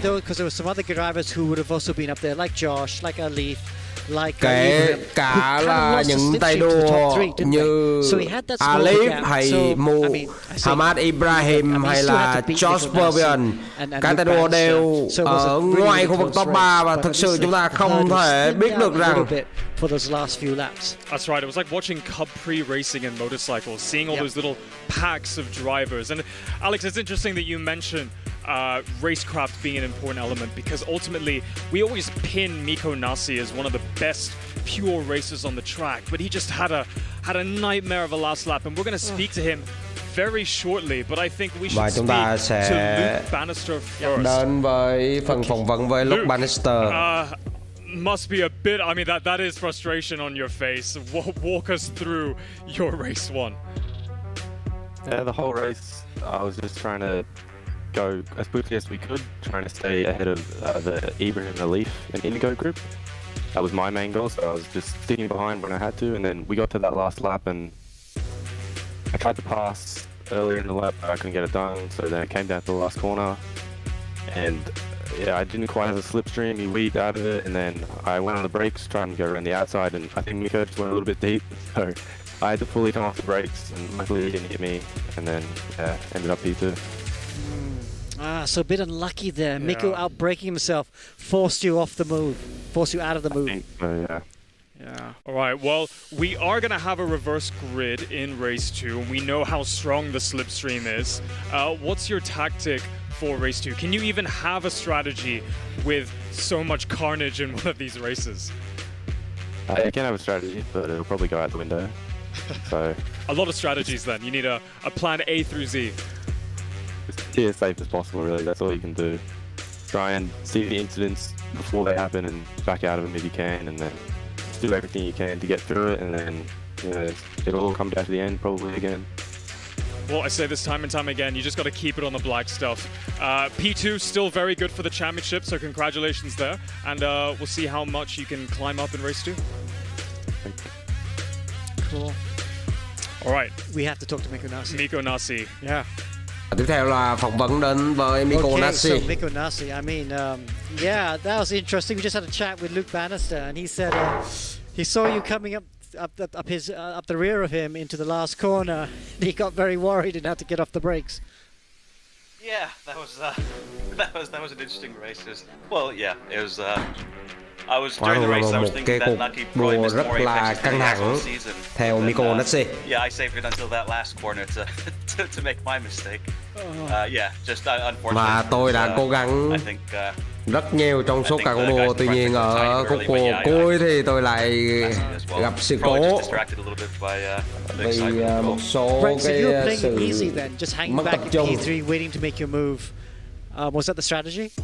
Yeah, and not even so much waiting to make my move. I just figured that P3 would be solid points in the championship, and và vị trí thứ ba cũng là một cái số điểm giúp cho chúng tôi có thể bảo toàn được vị trí. We know that you're extremely good in go-karts, and of course you're Finnish, which means you're naturally good at rallying. How similar are both of those disciplines to driving the Lotus 49? Với thành tích là rất là ổn định ở go-kart và rally thì cá nhân tôi thấy rằng là tôi khá quen thuộc khi chạy với chiếc Lotus 49, không hề có đào phọt khí động học, không có sự kiểm soát hệ thống điện tử và trợ lực lái. Đó là lý do tại sao tôi có thể lọt vào top 3 ngày hôm nay, top 2 ngày hôm nay. Anybody watching this, go and check out Mikko's YouTube channel. He's got some pretty cool onboards there that you guys can check out. Và quý vị và các bạn có thể lên YouTube của Mikko Nasi để chứng kiến những hành động ở ngoài đời thật do Mikko làm ở trên những chiếc xe go-kart và rally của chính anh. Chúng ta cùng đến với highlight của cuộc đua ngày hôm nay. Mikko Nasi pha va chạm ở vòng đua đầu tiên giữa Dominic Ang và một tay đua của EGG Network, Aaron Lim. Tiếp tục là va chạm giữa Kellen Chin và Hakim Garrido. Một pha va chạm khác đến Josh Perwin, Championship Leader. Sau đó chúng ta có thể thấy rằng Luke Bannister và Nakib Aslan cùng Mikko Nasi. Mikko Nasi running wide at the last corner allowed Nakib to have an uncontested challenge to the finish line. Vậy là ở khúc cuối thì Mikko Nasi đã đi ra khá rộng và ở khúc cua vừa rồi khiến cho anh tụt lại khá nhiều thứ hạng ở phía sau. Và đây là kết quả chính thức, chúng ta có Nakib Aslan, Luke Bannister, Inigo Anton, Muhammad Alif và Muhammad Ibrahim ở vị trí 1, 2, 3, 4 và 5. Trong khi đó thì Muhammad Ibrahim là tay đua có thành tích nhanh nhất, vòng đua nhanh nhất. Anh được cộng thêm 1 điểm để giữ vị trí với 13 điểm. Trong khi đó thì Josh Perwin không hề có bất kỳ lợi thế nào, không hề có bất kỳ điểm nào khi về vị trí thứ 13. Luck is a little bit of a factor here. It is. You got to survive that first corner incident. Và ở trong cuộc đua ngày hôm nay thì may mắn là yếu tố khá quan trọng. But you just can't go 3 wide into turn 1 and khi may mắn không mỉm cười thì Josh Perwin túc lại ở vị trí 13 và không mang về nhà bất kỳ điểm số nào. Và khi may mắn mỉm cười thì chúng ta có thể thấy Muhammad Alif cùng Muhammad Ibrahim, hai tay đua của đội đua Flash có cho mình 13 điểm mỗi tay đua, 26 điểm sau vòng đua đầu tiên.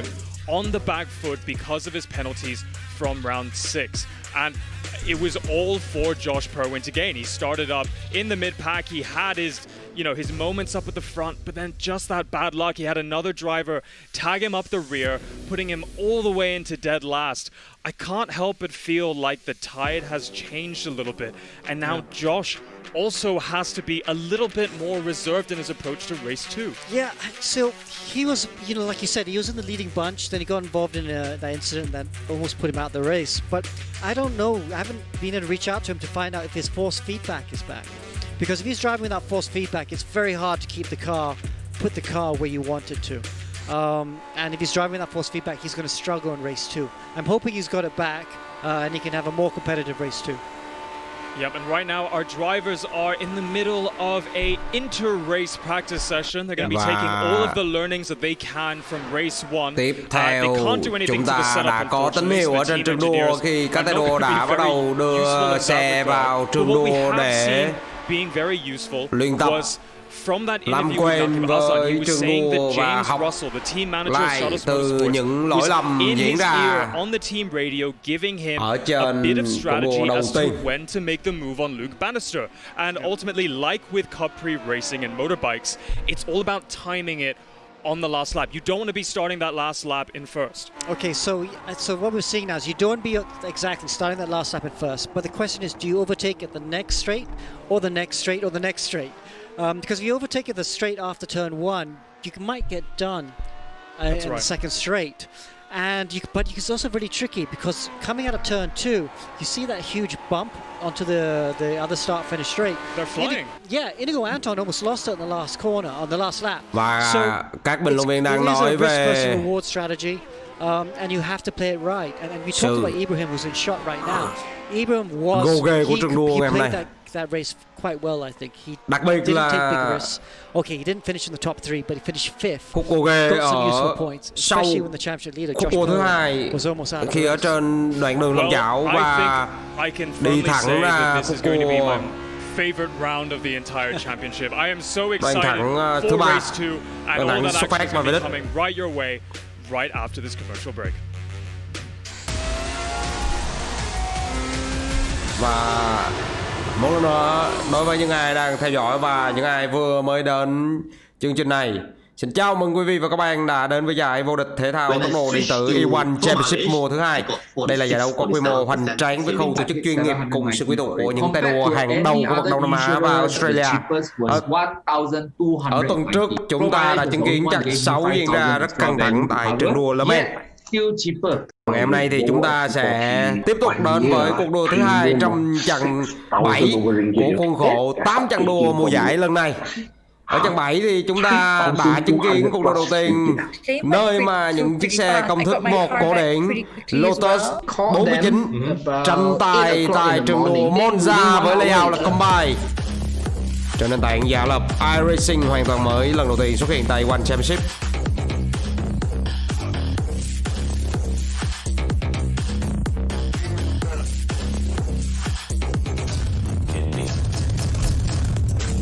Cuộc đua ngày hôm nay được phát sóng trực tiếp trên ứng dụng NetHub và fanpage của truyền hình Navigator cùng fanpage của Hội Thể thao điện tử giải trí Việt Nam VIRESA và kênh YouTube của câu lạc bộ Saigon United Motorsports. Tôi là Thể Hiện đến từ E1 sẽ cùng đồng hành với quý vị và các bạn trong vai trò bình luận viên cho chương trình ngày hôm nay.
again, and this is round 7 of E1 Season 2 here at the Monza Combined Circuit. Now that sprint race showed some drivers testing the maximum potential of their cars Chào mừng quý vị và các bạn đã quay trở lại, và trên màn hình của chúng ta là Amanda Andrea Race Girl ngày hôm nay. Now the legendary Parabolica turn is a place where racing legends can be made, but also destroyed. Will going in reverse grid prove a higher difficulty for the drivers? Let's head into the race to find out. Indeed, thank you, Amanda. Race 2 is coming up shortly with action brought to you by our sponsors, Evo Club Car Insurance with Pro Mileage. Make sure to check out their website to see how you can save 40% off of your next car insurance renewal. Now, off to the commentary box, it's Alex and Amo. Thanks, Daniel, and well, we caught our breath now. We probably need to lose it Và again. cùng đến với hai bình luận viên Alex Young và Ami Hazik, hay còn gọi là Asmo. And on pole position is Dominic Ang, who we saw going torpedoing through the air in that ở first cuộc đua thứ corner. hai thì với thể thức đảo ngược vạch xuất phát, chúng ta có Dominic Ang ở vị trí đầu tiên, Hakim Garrido ở vị trí thứ hai, Josh Bovian ở vị trí thứ ba, Arif Asmi ở vị trí thứ tư, Kalen Chin in 8th. We have to watch out for him. He'll be strong in race 2. Giato ở vị trí thứ 5, Kalen Chin ở vị trí thứ Daniel Martin ở vị trí thứ 6, Melvin Tan ở vị trí thứ 7, Josh Thomas, Kalen Chin ở vị trí thứ 8, Miko Nasir ở vị trí thứ 9, Josh Thomas ở vị trí thứ 10, Mohammad Ibrahim 11, Alif Hamilton ở vị trí 12, Inigo Anton vị trí 13, Luke Bannister ở vị trí 14, Nakim Aslan ở vị trí 15, Aaron Lim ở vị trí 16. Innocent bystander in that accident. Chúng ta hãy cùng xem thể thức xuất phát trong cuộc đua ngày hôm nay, đó sẽ là rolling start. Let's see what happens in race 2. Still a lot could happen. I mean, Powen could end up winning this, and maybe both his Team Flash rivals might not even win the race. So let's see. But it is definitely high pressure stakes right now. We're at the business end of the season. You can't afford any mistakes. Và càng về sau những cuộc đua càng phía sau thì các tay đua lại tuyệt đối không được tạo ra bất kỳ lỗi lầm nào. Một tí weaving đến từ Dominic Ang, những hành động zig zag để làm nóng lốp xe. Yeah, that is nice. I love that they've all chiếc Lotus 49, chiếc xe thể thức 1 cổ điển được sản xuất vào những năm 67 tại nước Anh, rất là hấp dẫn. And we're gonna have a bit of an American vibe to it. It's a bit like Indianapolis, where they have had rolling starts even from the beginning back in 1911. This one, they had a race of two worlds back then when American captured all the racing cars. Ở lại trong đó là Dominic Ang vị trí đầu tiên, ở lại ngoài là Joaquin Garrido, một tay đua đến từ Stratford Racing, và đội đua còn lại đến từ GT Radical Eurasia vẫn chưa vượt được khi đèn chưa đỏ. Và như vậy là cuộc đua đã bắt đầu. Chào mừng quý vị và các bạn đã đến với cuộc đua thứ hai trong cuộc vòng đua thứ 7 của giải đấu E1 Championship Mùa 2. Vẫn là những pha song song với nhau, một pha va chạm đến cho Dominic Ang từ xe của Hakim Garrido, và ngay sau đó là xe của Josh Bovian, tay đua đến từ Black Ant Racing. Hai bánh lông vào nhau, và như vậy là Hakim Garrido cùng Josh Bovian đã va chạm với nhau ở ngay khúc cua đầu tiên ở trong phần oval. Rất đáng tiếc cho Hakim Garrido và Josh Bovian. Tôi có thể thấy rõ bánh xe của Josh Bovian kẹp vào giữa hai bánh xe của Hakim Garrido. Như vậy là chúng ta có thể chính thức và một pha va chạm khác đến từ một tay đua của đội xe phao, lật liên tục sau khúc gồ ghề của đoạn bánh kinh thứ hai. Và rất nhiều xe sau đó đã va chạm. Dominic Ang ra đi rất rộng trước khúc cua thứ 3 Prima Variante.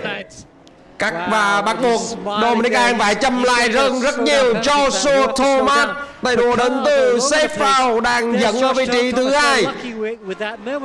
Và ở vị trí thứ 3 chúng ta có Melvin Tan, ở vị trí thứ 4 là Muhammad Ibrahim.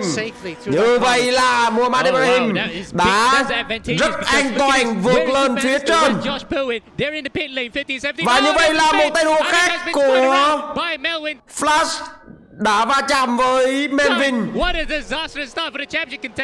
Rất nhiều va chạm, vẫn là những va chạm đến từ các tay đua ở trên trường đua ngày hôm nay. Dẫn đầu đoàn đua vẫn là Josh Thomas, và ở vị trí thứ 2 chúng ta có Dominic Ang. Ở vị trí thứ 3 chúng ta có Muhammad Ibrahim. Hãy cùng di chuyển đến và xem cách mà Muhammad Ibrahim đang ở trên đường đua ngày hôm nay. Và sự bình tĩnh xuất hiện ở trên khuôn mặt của Muhammad Ibrahim.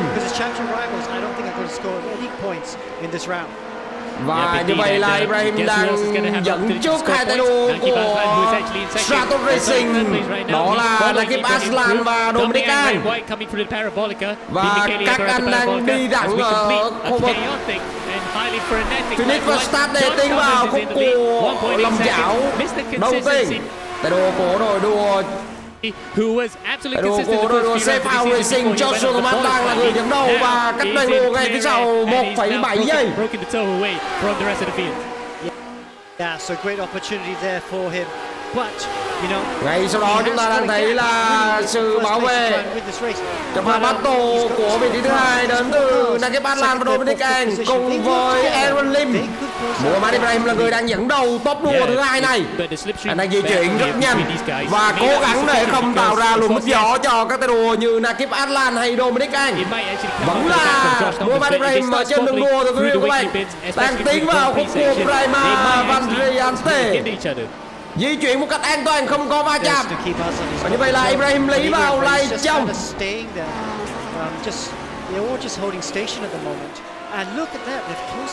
Di chuyển vào lại trong và sẽ một chút nữa là có va chạm với Dominic Ang. Và như vậy là Muhammad Ibrahim đã phải bỏ lại vị trí thứ 2 của mình, gần y hệt như là pha va chạm giữa Max Verstappen và Lewis Hamilton ở trên đường đua ngày hôm nay.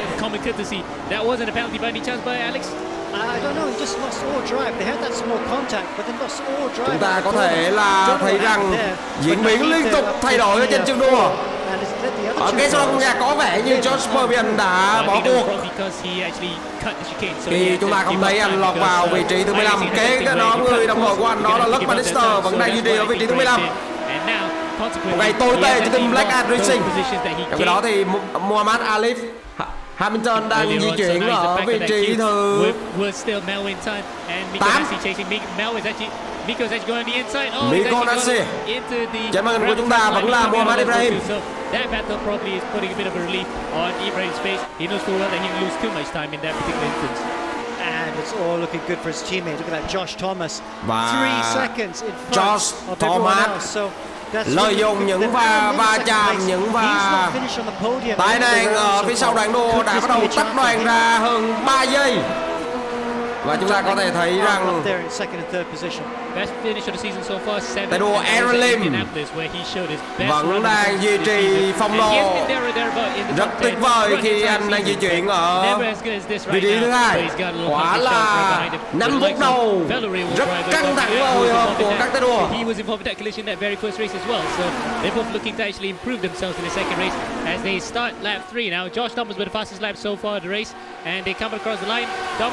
Vậy là vòng đua thứ 3 chúng ta có Josh Thomas ở vị trí đầu tiên,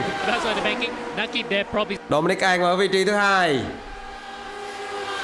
Và đây là cuộc chiến giữa các tay đua đang xếp ở từ vị trí thứ 2 cho đến vị trí thứ 4 ở trên vòng chảo thứ 2. Chúng ta hãy cùng xem lại tín hiệu đến từ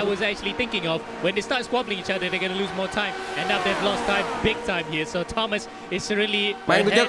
Muhammad Ibrahim đã leo lên được vị trí thứ 2, đang dẫn đầu ở đoạn đường thẳng trước khi bước vào Prima Variante. Khúc cua 3 và 4 Bám ngay sau đó là hai tay đua của đội đua Stratos Racing, Dominic Ang và Nakib Aslan. Có vẻ như Dominic Ang đang tấn công trực diện vào xe của Dominic has actually tucked in P3, Muhammad Ibrahim. P4, and P5 is Aaron Lim. So Aaron from second place at one point. Có vẻ như các tay đua thực tế ngày hôm nay thể hiện rất tốt. Đó là Dominic Ang, đó là Aaron Lim, đó là Miko Nassi. Gap time so với Josh Thomas vẫn là 3.7 giây. Tuy nhiên như không có thể, chúng ta có thể thấy được rất nhiều sự khác biệt. Trên màn hình của chúng ta là Muhammad Ibrahim. Anh đang di chuyển ở cuộc Cova di Lesbo. Nakib's just missing a lot of apexes, isn't he? Because he said he's missed a lot of apex in that one race alone and the entire season he had in E1. So probably he's still not liking the grip, coming to terms with the grip of the car, because cross-blind tires, you have a tendency to slide more. But he has come into this race having won the first race, so probably he's just a bit như vậy là Josh Bervian đã bị rớt lại phía cuối đoàn đua. Okay, as we watch championship leader right now, Ibrahim, let's see some replays from that. Và chúng ta hãy cùng xem lại một số pha quay chậm ở trên tín hiệu từ ban tổ chức để xem pha va chạm vừa rồi giữa Josh Bervian và Inigo Anton. Không, Joaquin Garrido. Nếu như George back up lại một tí thôi, nhả ra một tí thôi thì có vẻ như anh đã không bị. Và đây là pha va chạm thứ hai ngay sau khúc cua. Còn thứ hai của Inigo Anton. Và sau đó thì anh lại lôi thêm một tay đua của Black Art Racing khác, xe lật ốp luôn. Rất nguy hiểm, trường đua này rất nguy hiểm. Vâng, Luck Bannister bị cuốn vào trong pha tai nạn và lật liên tục, thưa quý vị và các bạn. Rất may đây là đua xe trả lộc, chứ không phải là đua xe ngoài đời thật. Trên màn hình là camera on board của Muhammad Alif. Vâng, và một pha spin khi mà Aaron Lim va chạm với xe của anh. Joshua Thomas tay đua đang dẫn đầu đoàn đua. Thomas vẫn đang giữ khoảng cách 3 giây cách những tay đua kế phía sau, đó là Muhammad Ibrahim, đó là Nakib Aslan, đó là Dominic Ang. Vâng, các bạn có thể thấy chiếc xe Lotus 49 nhảy lên sau khi thoát ra khỏi đoạn lòng chảo thứ hai trên đường đua. We're gonna have to see it here as well. As we see the insets of Josh Thomas and Ibrahim. Josh has moved away forward as Nakib goes onto the inside here of Ibrahim. Pha tấn công cho vị trí thứ hai giữa Nakib Aslan và Dominic Ang với Muhammad Ibrahim. Bám rất sát, khoảng cách chỉ là 2/10 giây thôi. It's going to be intense because it is an inter-team battle. Flash may not be in it for this season, but it will love as well to actually finish high up in the team standings with a lot of money on the line. Well, a leaf there looking quite. Vâng, và tín hiệu lại tiếp tục chập chờn. So up to P6, so he's not out of it. He's just behind Aaron Ibrahim. And if he can get past Aaron nice and easy. Và đây là tay đua Muhammad Alif khi đang vượt qua khỏi tay đua Aaron Lim. Và quay trở ngược lại ở vị trí thứ ba thì chúng ta có tay đua Muhammad Ibrahim đang cố gắng để gia tăng khoảng cách giữa anh và tay đua. Ngay phía sau Nakib Aslan. Only going to get 1 point out of this. So Team Flash are looking good in the team championship here, coming into the final red at Silverstone. But double points there, isn't it, Alex? Absolutely. But before we get there, let's focus on this race. Even he's closing down that gap to Thomas. It's only 3.1 seconds now. So the speed of Ibrahim. Và cuộc đua đã trôi qua 1/3 thời lượng. Khi chúng ta thấy rằng là gap time giữa Nakib Aslan và Muhammad Ibrahim đã bắt đầu tăng lên.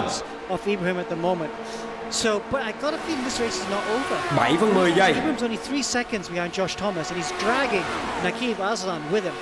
Exactly 3 seconds across the line as further behind, Kaylee Chin says the fast lap of the race. He is behind Aaron Lim right now. Và Kaylee Chin là người hiện tại đang có thành tích tốt nhất trong cuộc đua ngày hôm nay. Not that much, but ever so slightly, because I think Nakib will probably plan to work together with Ibrahim here to share the drop and try to get as close as possible back to the first place. Và đối với Ibrahim thì anh đang cố gắng để có thể cắt đuôi được Nakib Aslan, không cho Nakib Aslan tận dụng được luồng khí động học núp gió của mình.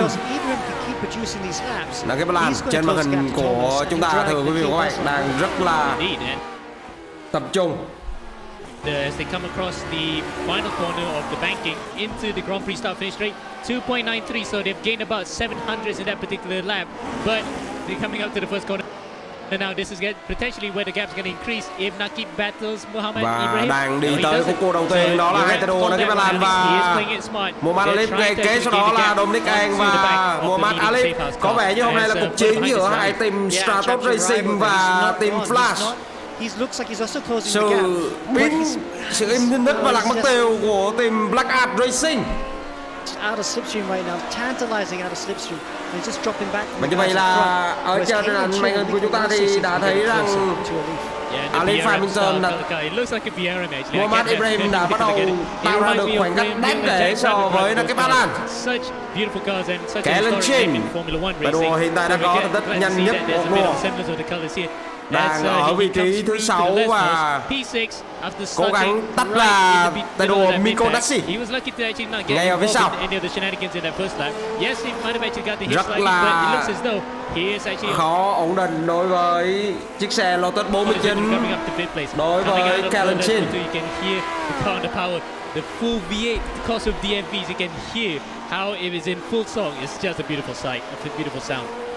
And Ibrahim's definitely closing that gap, and he's breaking the gap to Nakib Aslan. So chúng ta có thể thấy Mohammed Ibrahim. Thomas, and looks like Nakib is out of the slipstream as well. So Ibrahim's doing a really good job there. And first to fifth, you can see they're coming out of the Ascari. Ibrahim actually can still see Thomas up in the distance somewhat, so it's still a far way battle for the lead. But we still have a pit stop to go. So if those pit stops shake up the order, tại vì cuộc đua này kéo dài trong 30 phút cho nên sẽ là những pha vào pit đến từ các tay đua. Và rất khó có thể dự đoán được ai sẽ là người đầu tiên vào pit. These tires are actually quite long lasting because trận đua Monza layout combine hôm nay rất là tuyệt vời khi chúng ta đã chứng kiến rất nhiều sự cố trên trận đua. And up to the next race, as we have lost sight of the pictures here for a second, we'll probably get to the bottom of that, but still though, team Flash và pit stops may team come to play here right now, so we've lost pictures completely. Okay. Team Flash và team Ibrahim. Liên tục là những tín hiệu thay đổi ở trên trường đua. Ban tổ chức ngày hôm nay có vẻ như không được ổn định cho lắm. Chúng tôi đã phải lấy tín hiệu trực tiếp từ nền tảng iRacing ngày hôm nay. How much of a gap they're gaining right now, but in terms of actual raw pace, it looks as though Ibrahim actually has it, despite not being in the toe of Thomas. So Thomas is losing a lot of time in the infield section. Josh Thomas và Mohammed Ibrahim, hai tay đua đang tranh nhau cho vị trí thứ nhất.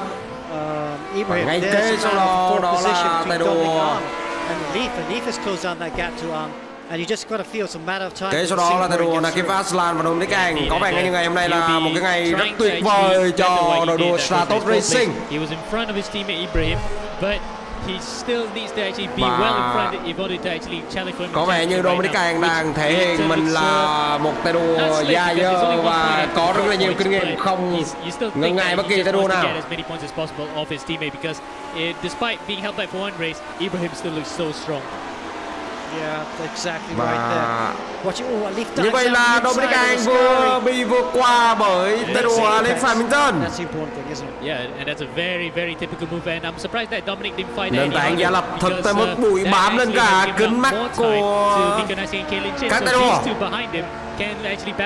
Mờ hẳn đi, tầm nhìn bị giới hạn đi rất nhiều. And I don't know why Dominic's not tucking into the slipstream.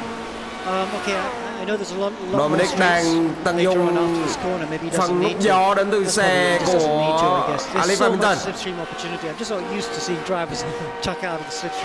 he's going to see it now actually because he's coming up onto the banking, the old banking at this Monza circuit where it's not been used for proper competition since 1961, but it has been used for the World Sports Car Championship because they still ran the 1,000 kilometers of Monza on the banking.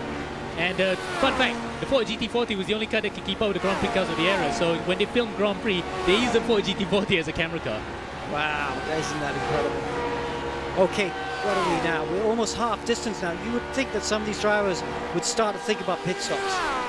Và với khoảng thời gian là với mốc thời gian là 16 phút đã trôi qua thì chúng ta bắt đầu phải cân nhắc tới việc vào pit. Thomas is actually only 6/10 of a second ahead of Ibrahim. So what happened to Josh Thomas? He's lost a huge amount of time. Và sau khoảng thời gian vừa rồi thì chúng ta có thể thấy rằng là Muhammad Ibrahim đã rút ngắn lại khoảng cách của anh so với Josh Thomas. Chuyện gì đã xảy ra đây? Có vẻ như and that's why he's closed the gap to Thomas. Oh, we're rubbing our hands in right now. If these two start battling and Josh độ mòn của lốp xe cùng với tốc độ của Ibrahim, and will bring Kaylee Chin also into play as well. But khoảng cách he's ngắn lại trong thấy. So something happened between Dominic Ang, Alif to actually give position up to both. Như vậy là chúng ta thấy có sự di chuyển ở khu vực top 4 và top 6 khi Kaylee Chin đang giành cho mình vị trí thứ 4. Alex Hamilton tụt xuống vị trí thứ 5 và Dominic Ang tụt xuống vị trí thứ 7. Chúng ta hãy cùng xem lại. Chúng ta hãy cùng đến với những diễn biến đang diễn ra trên trận đua trong khi tín hiệu đến từ ban tổ chức đang tạm thời bị gián đoạn. Hiện tại thì dẫn đầu đoàn đua đó là Joshua Thomas và đang bị kẹt phía sau rất sát đến từ tay đua Alex Hamilton. Chúng ta hãy đến với những fitting của những phần bình luận và đại diện của ban tổ chức. But let's look at Thomas right now. Thomas, there he is. He's only got 3/10 on Ibrahim. Ibrahim looks like he's going to take the lead on this lap if he uses the slipstream well.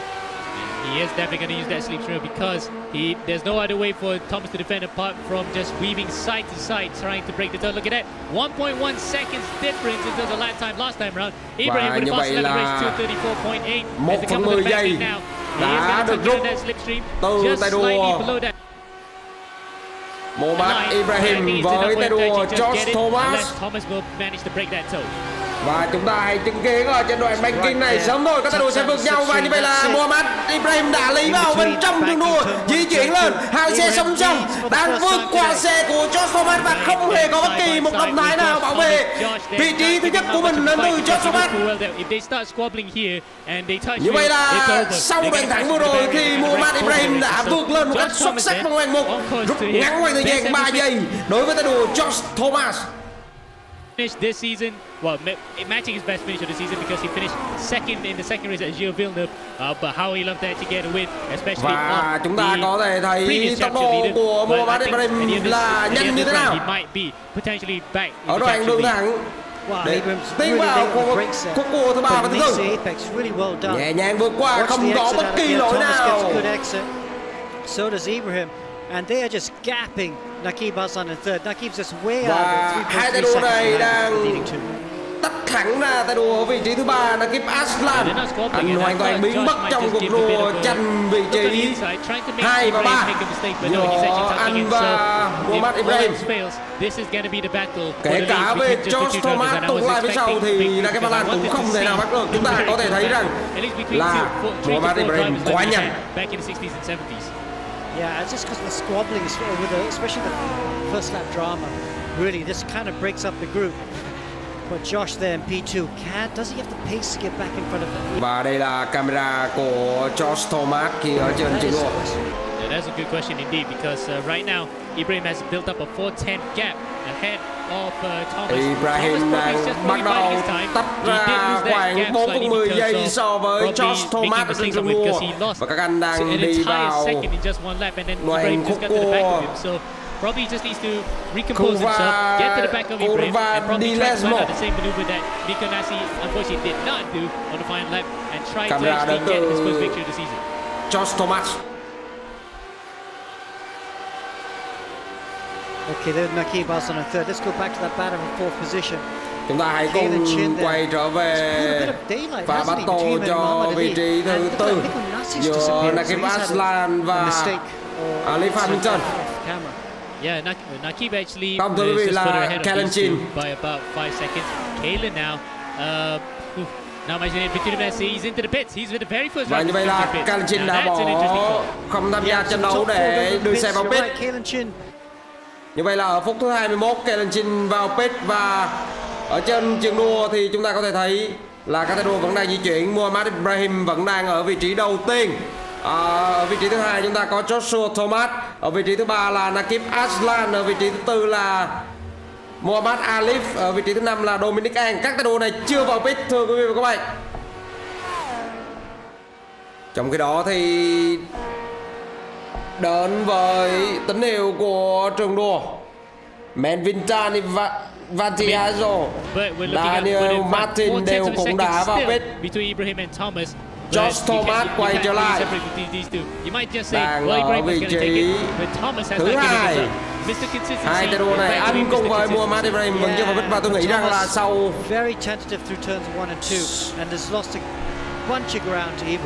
sau khúc cua này thôi.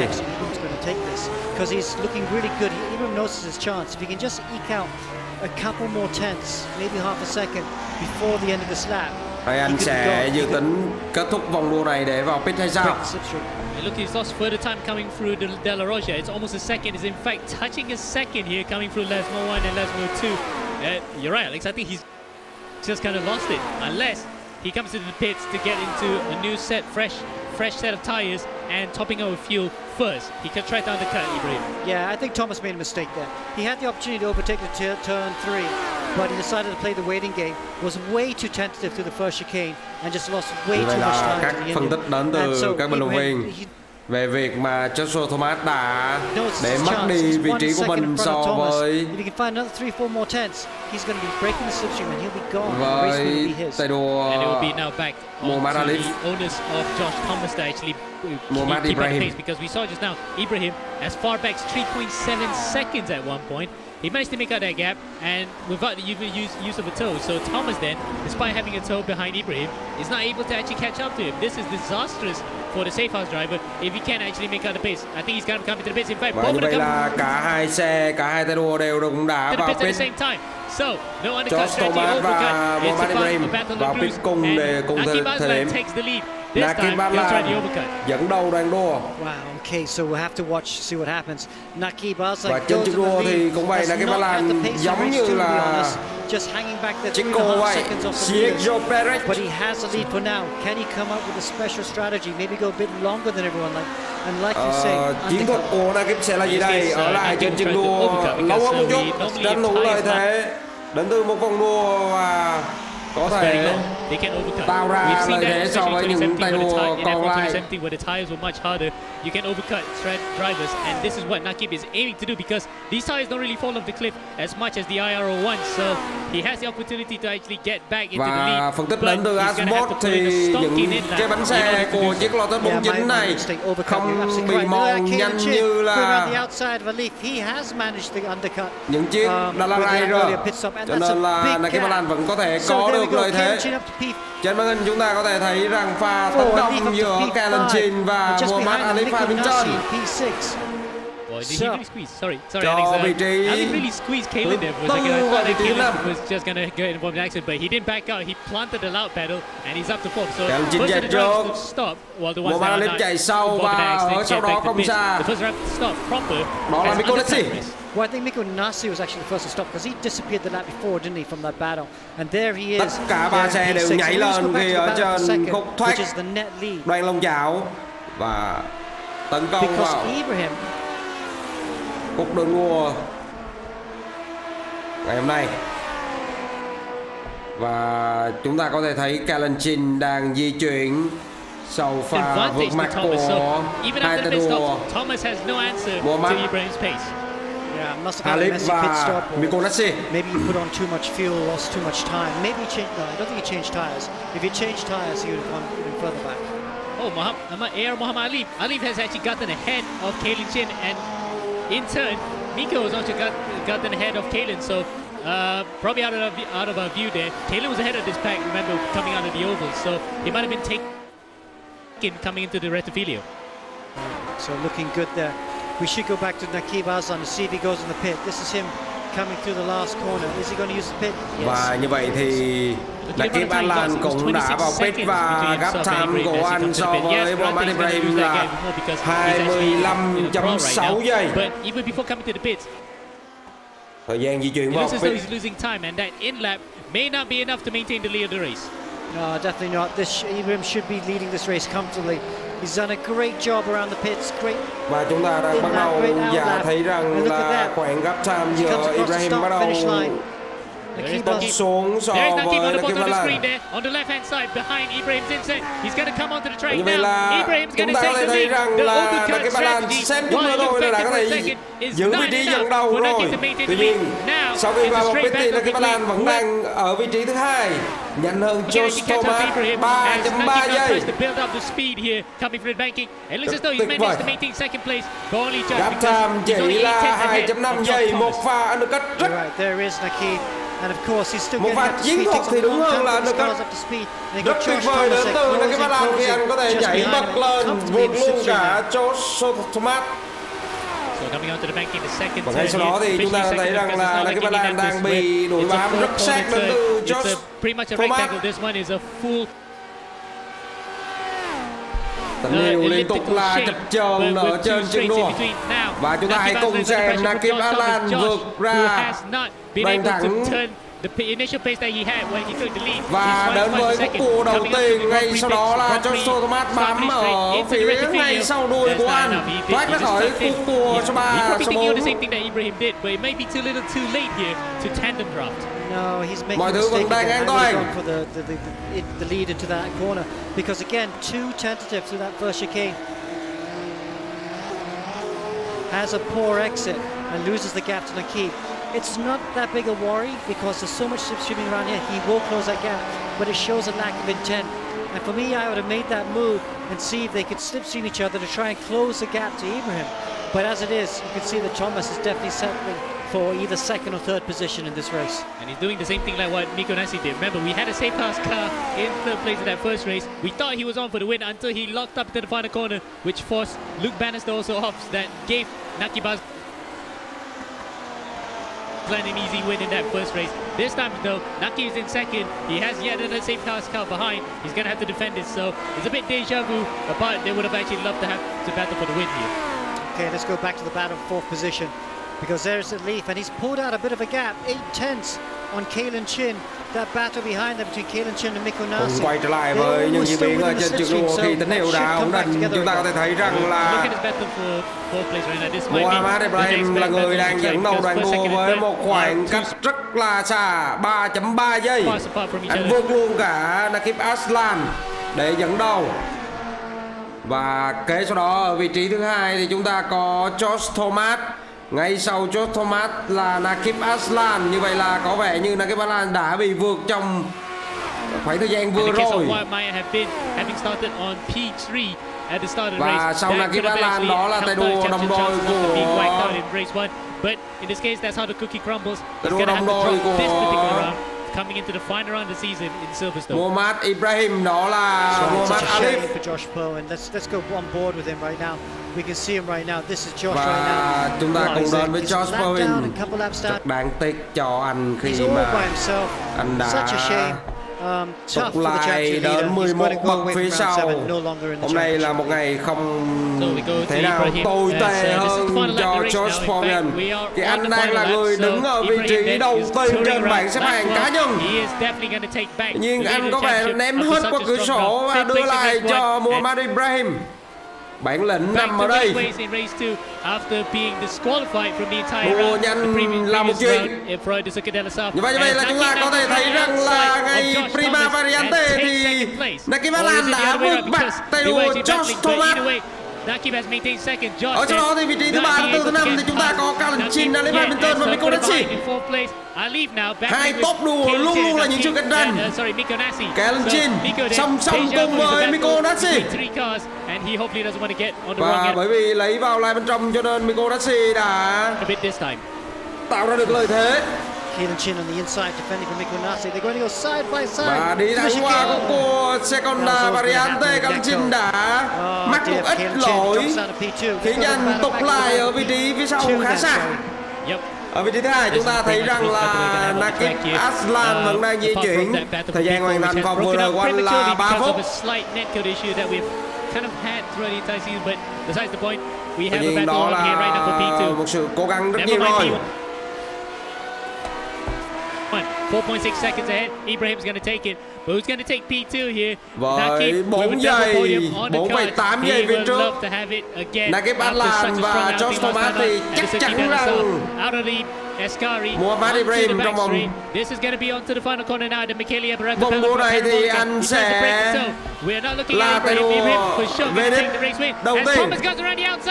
Như vậy là trong chúng ta chứng kiến một pha tấn công cho vị trí thứ 2 khi mà Josh Thomas đã di chuyển ra rất rộng về phía bên ngoài, mất đi vị trí thứ 2 vào tay của Nakib Aslan. Và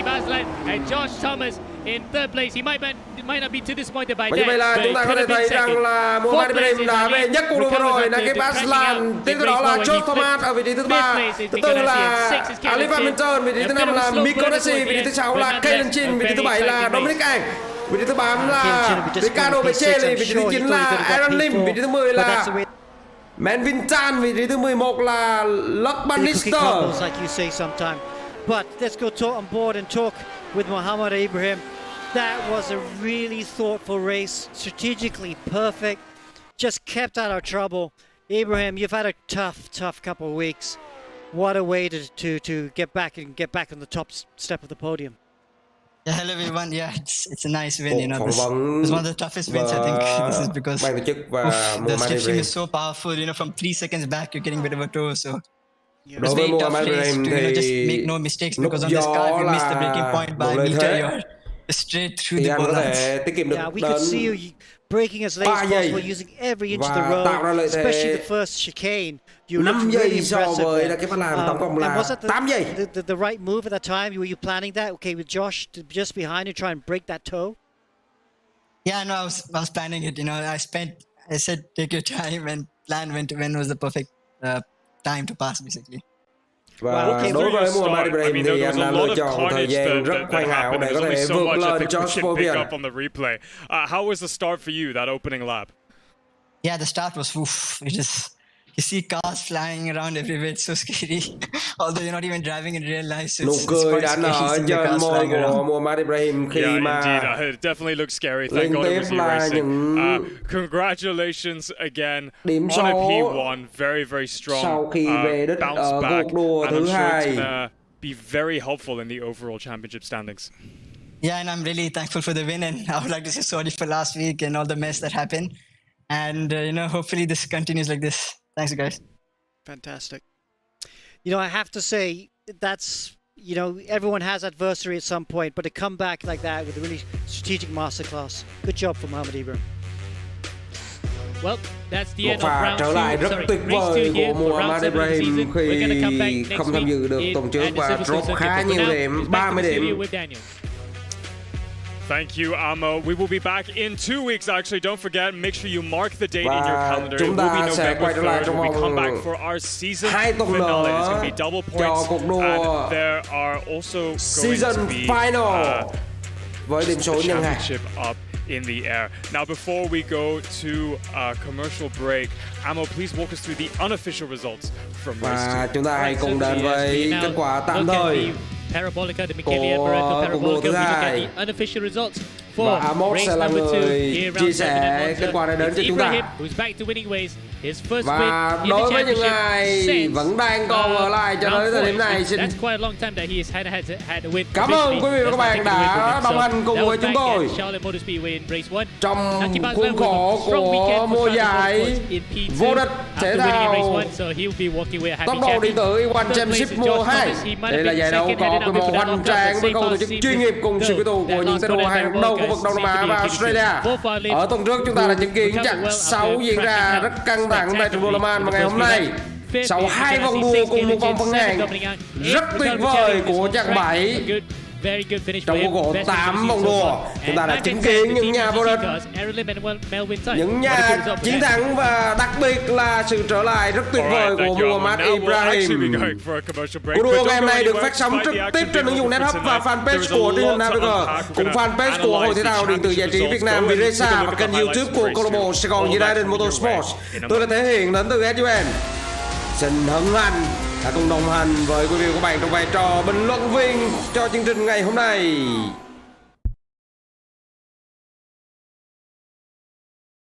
When I switched to pro mileage, I got 47% of savings. I paid $790 for it. Compared to any other insurer, the cheapest was $1,290. Pro mileage was the only one that gave me $5,000 extra value to cover, yet still cheaper. My Volvo XC40 1 year premium 6,000 over ringgit. Then I start taking for mileage. I say, huh? 3,200 plus ringgit. Claim went through pretty fast. I got my car back pretty quickly as well. Called them about 8 o'clock in the morning. I think within 1 hour it came.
So Team Flash at front, not surprised, they are the reigning champions and they got two really good drivers. Hello everyone, I'm Mohammed Ibrahim. Hi, I'm Alif. I'm the drivers champion. Và chúng ta cùng đến với phần phỏng vấn của Team Flash. Những gương mặt rất ưu tú để cho chức vô địch của mùa giải năm nay.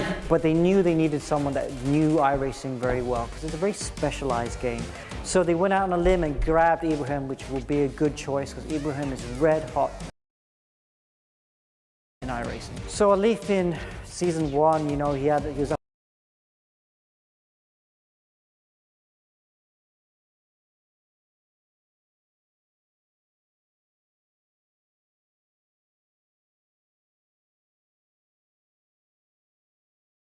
Alif is coming up. He has also had his first win. So it's just taken him a couple of rounds to get into the groove of things.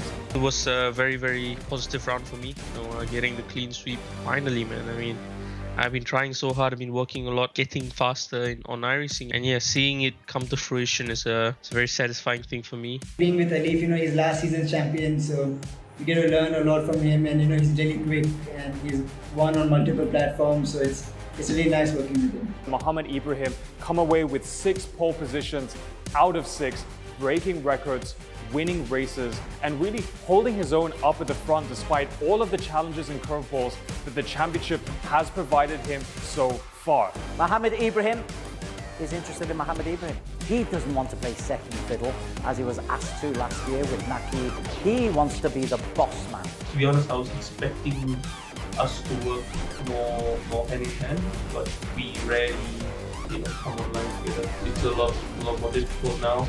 It's going to be a big challenge, but I'll be working hard and spending the time I need to be competitive in all the rounds. Last round, we saw him make an accusation. When things don't go his way, he kind of falls apart. Which ultimately had a huge impact on his Drivers' Championship standings, but also the Team's Championship standings. He has contravened the regulations we have in E1 called the General Behaviour Rule.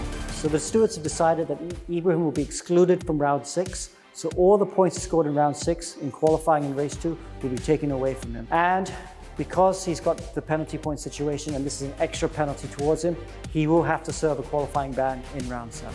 I felt it was very, very careless. I told him as well personally that the consequence is the team's points gets lowered as well. I don't think it should be something that's acceptable. Judging by how they've been acting, it might be fair to say that the drivers aren't helping each other as much. They're very much working on their own. They work together on the track. You see that they always try and help each other get the good positions in the track, but they can't work together to do setup and stuff. But ultimately, it's still Team Flash in the front. And that's a good thing or a bad thing, but a Maverick in racing, fabulous. So I'll be very frank, I think my forecast for the Team's Championship standings is that Team Flash is going to walk away with it. For me, I think Team Flash are odds on to win the Team Championship. We've got Alif and Ibrahim driving really well. Champions by a mile, Flash. This season I hope to win the championship, and that's definitely my goal. I really work hard to make that happen. May the best man win. May the best man win indeed. Welcome back to E1 Championship Season 2. We've just wrapped up all the races in action.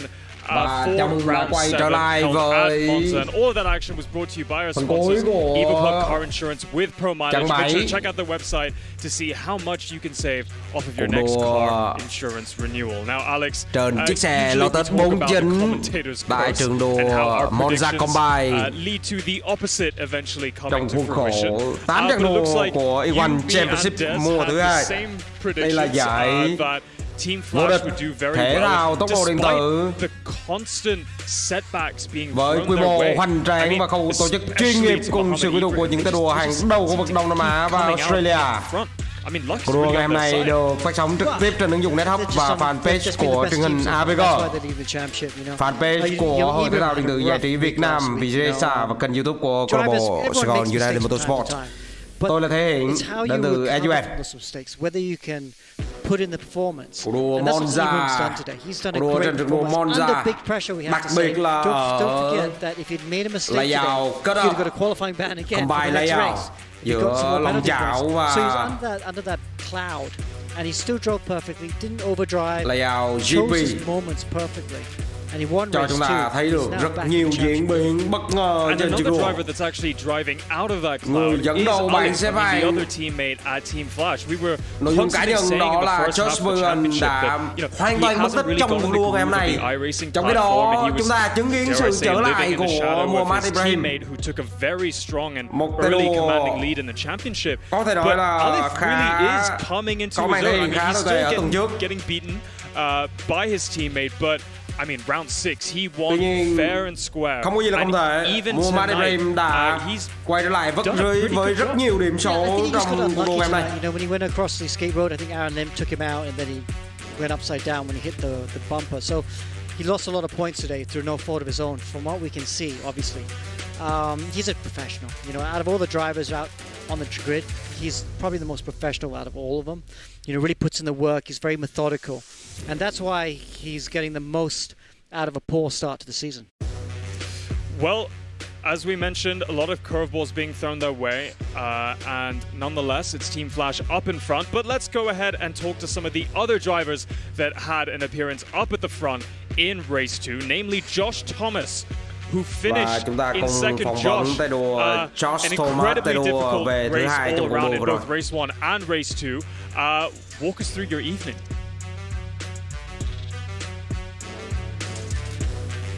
Tín hiệu không đến từ Josh Thomas. Tonight was just a bit of kind of damage survival. Just try and keep it in a straight line and let the rest do the work. I discussed with Miko and just said if we keep our cars straight and not upside down or in the fence, the results will look after itself. And in the end, I don't think I was actually that slow, but I started, getting the jitters a little bit when I was in front. I haven't led this series, so I wasn't as quick as Ibrahim. I reckon I had Nakeeb's number, but... Tell us about how hard it is to kind of keep the car on the black stuff. We saw you snaking around through the chicanes, trying to keep up right behind Ibrahim, and ultimately, maybe getting on the sausage curb a little bit too much and kind of, affecting that traction out of the corner. How hard has this car been to drive?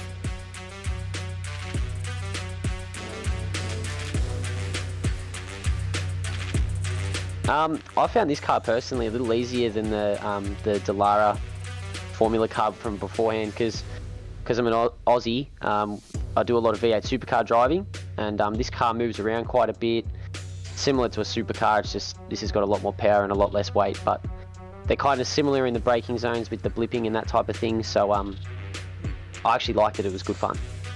Okay. All right. Thank you so much, Josh. Good seeing you in the Lotus 49, and we look forward to seeing you in Silverstone in 2 weeks. Awesome. All right, up next, I think we have to talk to Josh Perwin. He was our championship leader at the start of the evening, and he's just fallen down the order. Let's try and find out what happened there. Josh, nightmare weekend, I think it's safe to say. Walk us through how your races have gone, particularly that race 2.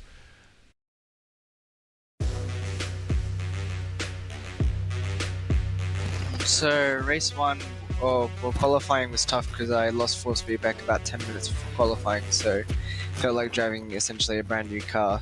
Race 1 was going okay, and then one of the Eurasia cars, I think Inigo, made a bit of a bad choice. We were trying to, catch up to the leaders, and then he was starting to battle us in the oval. And then I had to go wide, and then Ricardo, I believe, just và cũng đến với phần tổng vòng vân với Josh Perwin, người không may mắn nhất ngày hôm nay. Had a decent start, and then Garrido turned across my car down the straight, so really nice again from the Eurasia cars, and yeah, that was my weekend. Tough day. Well, you still got one more round, double points, still everything to play for. So you just turn your attention to Silverstone.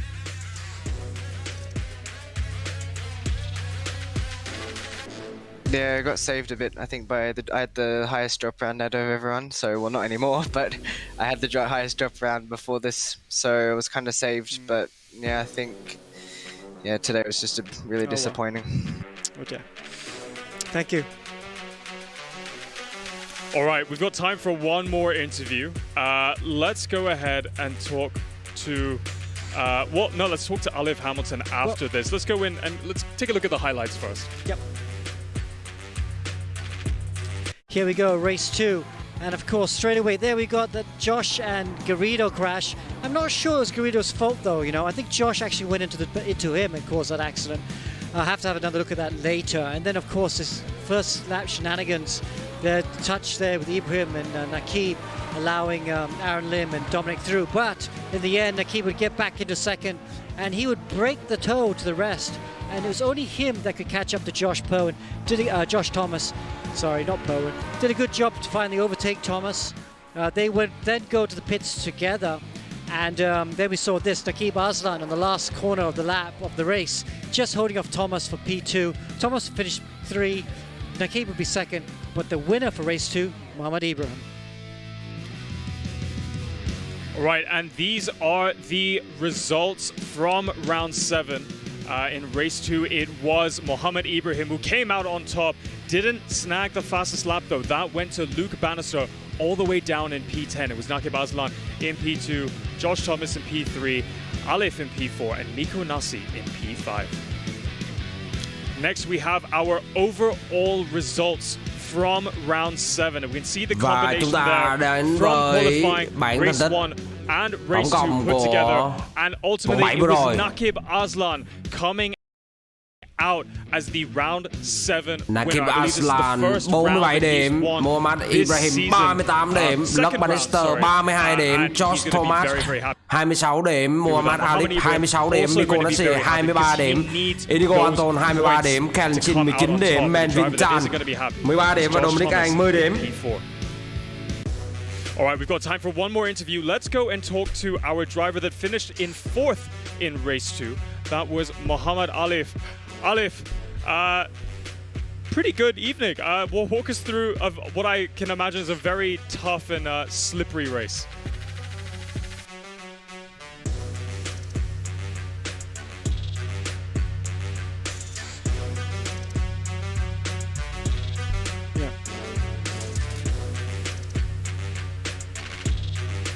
Slipstream was mega. I mean, these cars don't have a wing, but you are gaining like to a 15 k's down straights, which is which made the racing even better. Well, I mean, and again, obviously, Team Flash, 1st and 2nd in the championship right now. I think we'll have a look at the championship points in a second. I think you're over 30 points behind your teammate in the championship, but with double points at Silverstone, everything to play for still. Yep, it's very exciting to think about it. It's 2 weeks, so I've got a lot of time, you know, with my national service and everything to squeeze a lot of practice in. And I hope that, I mean, this is racing, you know, anything can happen. I can literally just drop out of top 3 or I can win. So let's just hope that I put in the good hard work, and you know, let's see what happens in Silverstone. Awesome. Good luck and congratulations. Thank you. Cheers. You know, I'm interested to see how much they work together going into the last round. I mean, we saw just after the last break, Ibrahim saying, sorry, not Ibrahim, Alif saying, you know, we work together as a team maybe on the track, and you were saying they've had moments where they work together, but they don't help each other on setup. Alif was kind of taken aback as to how little they've worked together, and he's in the running for the championship. So that's a good question. I think because Team Flash have such a lead in the team championship, I got a feeling the two of them are going to go at it hammer and tongs. Và chúng ta với những diễn biến ở thời điểm hiện tại thì chúng ta có thể tự tin rằng vào vòng cuối thì ngay nội bộ trong team Flash thôi sẽ có of the E1 Championship. That's the beauty of the double points that we always have going into the last round. That will be trong cái đó thì người mà chúng ta nghĩ rằng là sẽ bon tiến về đích của so November 3rd, mark the date. We're going to be racing in Silverstone. Why did you choose this track for the grand finale? I mean, we've had some pretty crazy circuits. Và vào ngày 13 tháng 11 sắp tới thì Spa, yours kind of need those two races because it's very hard to get that right mixture of exciting to drive, thrilling to watch the drivers grand final, grapple with that circuit, and good for racing. Silverstone, like Spa, you và kind of have chúng ta sẽ đua ở trường đua Silverstone. So that's why we're at Silverstone. Should be thrilling to watch. Bề dày lịch sử cùng với những thiết kế rất tuyệt vời dành cho những giải đấu Grand Prix, đặc biệt là bánh trần. Tuần sau chúng ta sẽ đua tại, chúng ta sẽ được nghỉ ngơi để cho các tay đua sẵn sàng cho vòng đua cuối cùng ngày 3 tháng 11. Now, the circuit was built on the site of RAF Silverstone, a World War II Royal Air Force bomber station.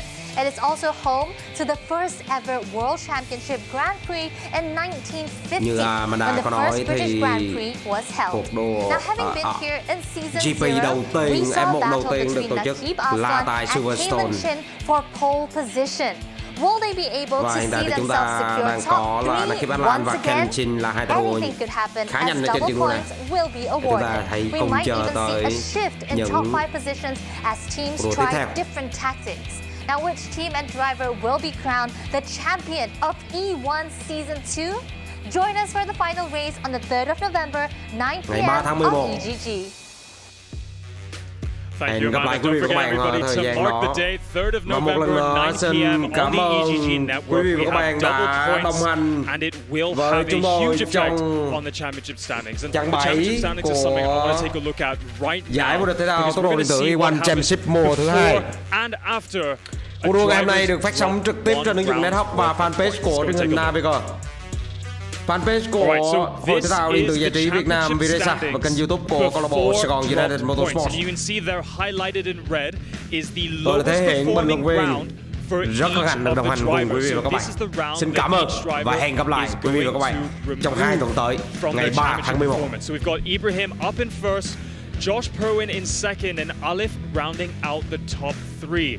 And they're all well within 15 points of each other. And with double points in Silverstone, it means that those 3 drivers are definitely in the running for the championship win. So there they go, the highlighted points are the ones they drop. And now we see the scores after the drop points are taken into consideration. And there we go. Mohammed Ibrahim still in front, and he actually pulls out a small gap. So there we go. 12 points in front of Josh Perwin in second. 30 points in front of Muhammad Alif in third. Those are the 3. I think those 3. Okay, Naqib Aslan's closed the gap at P4. He's had a good round, but realistically, it's the top 3 going for the championship in round 8. So how many points theoretically are available to the drivers with double points, assuming they have a clean sweep? 50, 60, 120. 120. My maths isn't great. 128 points. So 128, including the fastest lap, means that even Naqib Aslan in 4th place technically is in the running for the championship win. And, you know, just looking at how the last races have gone in the last 2 seasons of the E1 Championship, all you need is a theoretical chance of winning to actually win. That is true. All right, so we'll have our team's championship standings coming to you very soon. The crew is just working very hard and calculating all of those points with the drop round. Yeah, that's a good point. I forgot how many points, double points it means. So 128 points on offer for round 8 means technically the guy in 9th can still win the championship. Anyone in the top 9 can win the championship, mathematically. But I think realistic, you're right. Naqib's in the fight, isn't he? So I think the top 4 realistic. The champion is going to come from one of the drivers in the top 4. All right, well, let's take a look at the team's championship standings before the drop points, and then we'll take a look at after. No drop points in no the team drop points, standings. my bad. So, there we go. Daniel. It's Team Flash still up at the front. Well, it looks like our predictions have all come true. They are, dare I say, walking away with the championship with 1 round to go. Black Arts Racing with their strongest performance in E1 history in P2. They're definitely going to have to work very hard to claw that gap to P1, but a podium finish is definitely in reach for them by 2 weeks' time. Safe House in 3rd, Stratos Motorsports in 4th, and Black Wolf Racing rounding out the top 5. So Silverstone, we've had crazy tracks in the past, and whenever I say crazy, I'm of course referring to Bathurst, where just simply finishing the race is a feat on its own. But Silverstone is a track with great overtaking. Do you reckon there's going to be a lot of carnage? Yeah, it is. But unlike the Slipstream Fest we've had over the last couple of rounds, qualifying is going to be important.